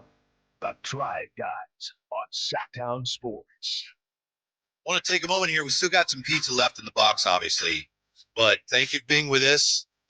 Thank you to Ramsey for keeping us on track, and thank you, Highflyer, for coming in. You know, I say thanks for coming in, but it's like you're part of the show as it is already. So I'm part of the family, bro. Yeah. I'm in the back seat. I know Kyle want to keep me in the romper seat, but that's all right. Oh, we've had fun talking about not just the Kings, but going back to everything from comic books to Julius Erving. Appreciate it. It's always Julius Erving, my hero. Mm-hmm. I'm proud to see it. Yeah, just because you saw him on TV one time, it's just like, zoop, yep.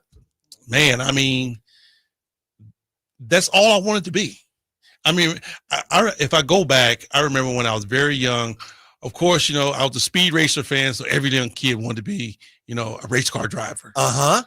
And then I got to be 7 years old, and I got introduced to basketball and been stuck ever since. Julius Erving was my favorite player, too, for a while. And, you know, it was one of those things to where I remember people used to ask me, well, what's your A plan? I said, I want to be a basketball player. It was like, well, what's your B plan? I said, I don't have a B plan because I'm going to make A work. Mm-hmm.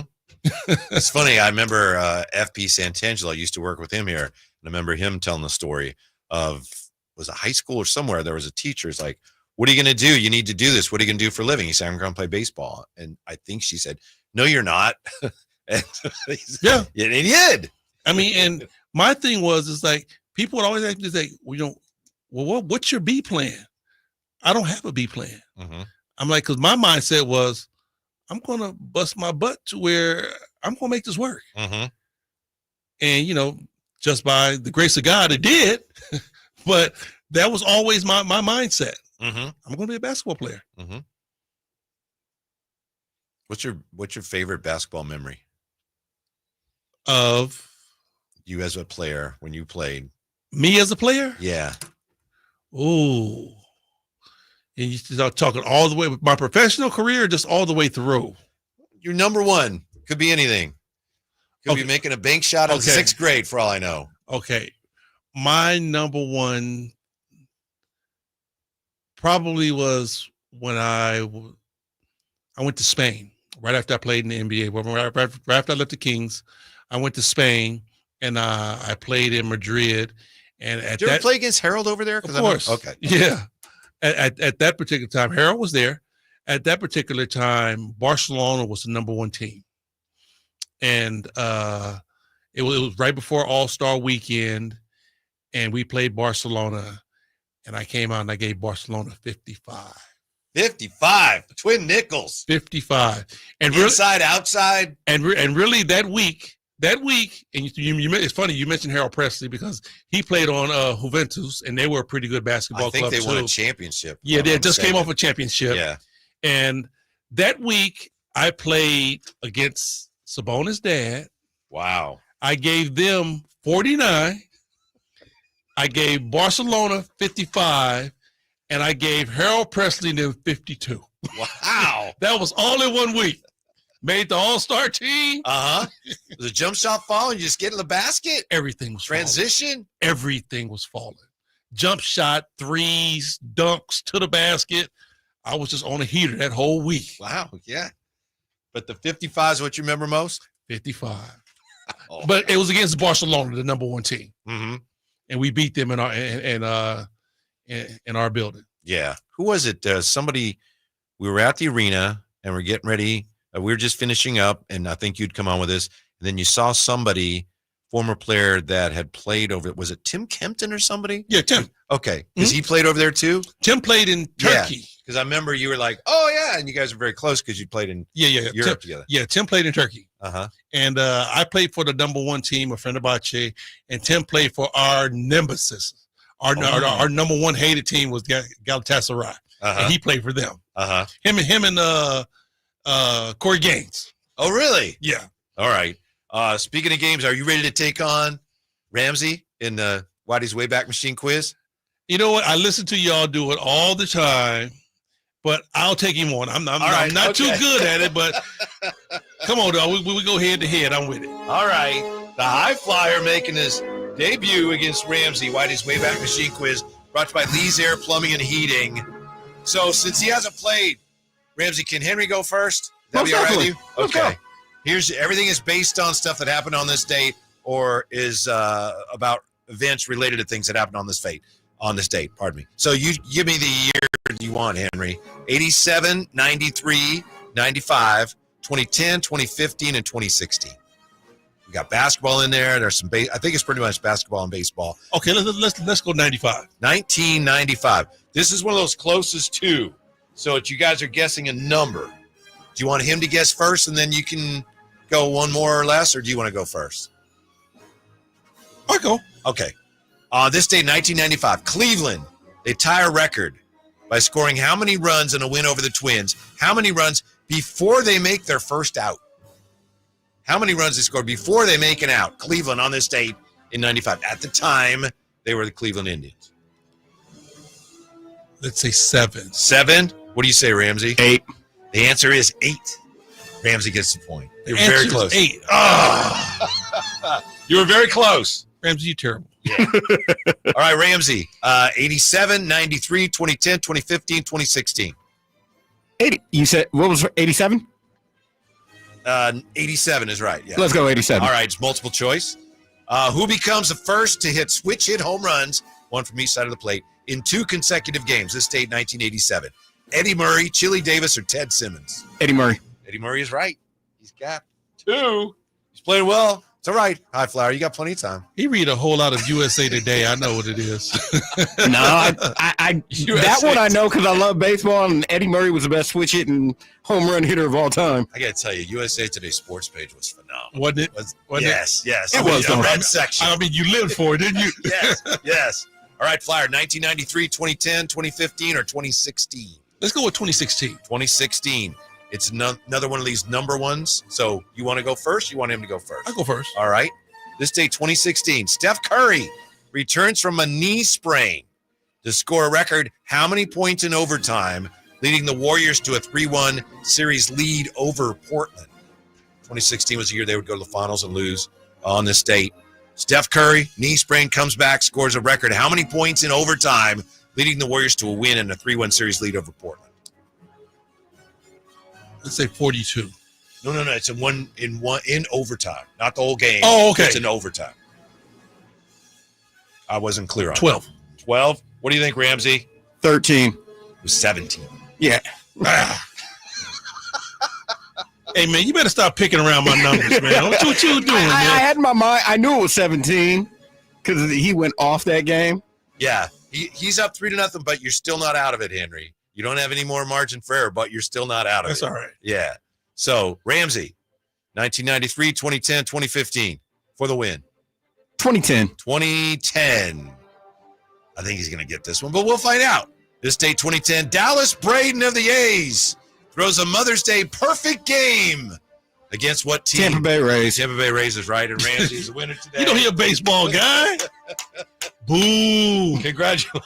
Boo. Ramsey. I got railroaded. Boo. You played well, but he was just he was on it today. Yeah, I see that. Yeah. He was on a heater today. That's all right. You know what? I live to fight another day. I'll be back. Mm-hmm. That's okay. I'll be back. Doesn't help I'm an A's fan either. Remember that game A's hat vividly. on. Yeah. Remember, there's traffic snarls up tonight. The A's are saying be careful. I think they're saying, what is it? The official word? Well, you check your traffic because the A's are warning people beware of the traffic situation tonight on your way to see the A's, and the Yankees are in town. Henry, the New York Yankees are here. The Yanks are in the building. Man, this will be a nice game. Let's hope the A's can. I just don't like the Yankees. I don't care who's on the team. I don't care what year it is. I don't care where the game is. Just don't like the Yankees. I know everybody's hyping the Yankees. As we were talking off air, I've been to probably approximately 10 games so far at Sutter Health Park. It's the Jacob Wilson show, and we're all living in it for the Oakland A's. Yes. Second most hits. Hopefully it'll be the American League Rookie of the Year. Okay. And the kid is balling, and you can build. And he's your anchor. And he's your anchor in the infield, a shortstop. Yes. Build around the kid. All true. He's special. I mean, that just sounds like the A's and how they do, and they find good talent. They let the talent come and show what they can do, and in 2 years, they sell them off. Hopefully things will change. All I know is it's going to be full of Yankee fans tonight, though, too. Oh, for sure. A lot of Yankee You know it's going to be a lot of Yeah, Yankee jerseys. Yeah. Highflyer, thank you very much. Bro. You had fun. I had a blast. Anytime, Kyle bails out on you, just take me from the back seat. Come on up, Henry. I'm always Come there. on up. We'll pull over and you can come on up. See if we're moving on up. Thank you, Ramsey. Much Thank you for being appreciated. with us. Thank you. Have a great Mother's Day weekend. We're back with you Monday. Drive Guys on Sacktown Sports. You.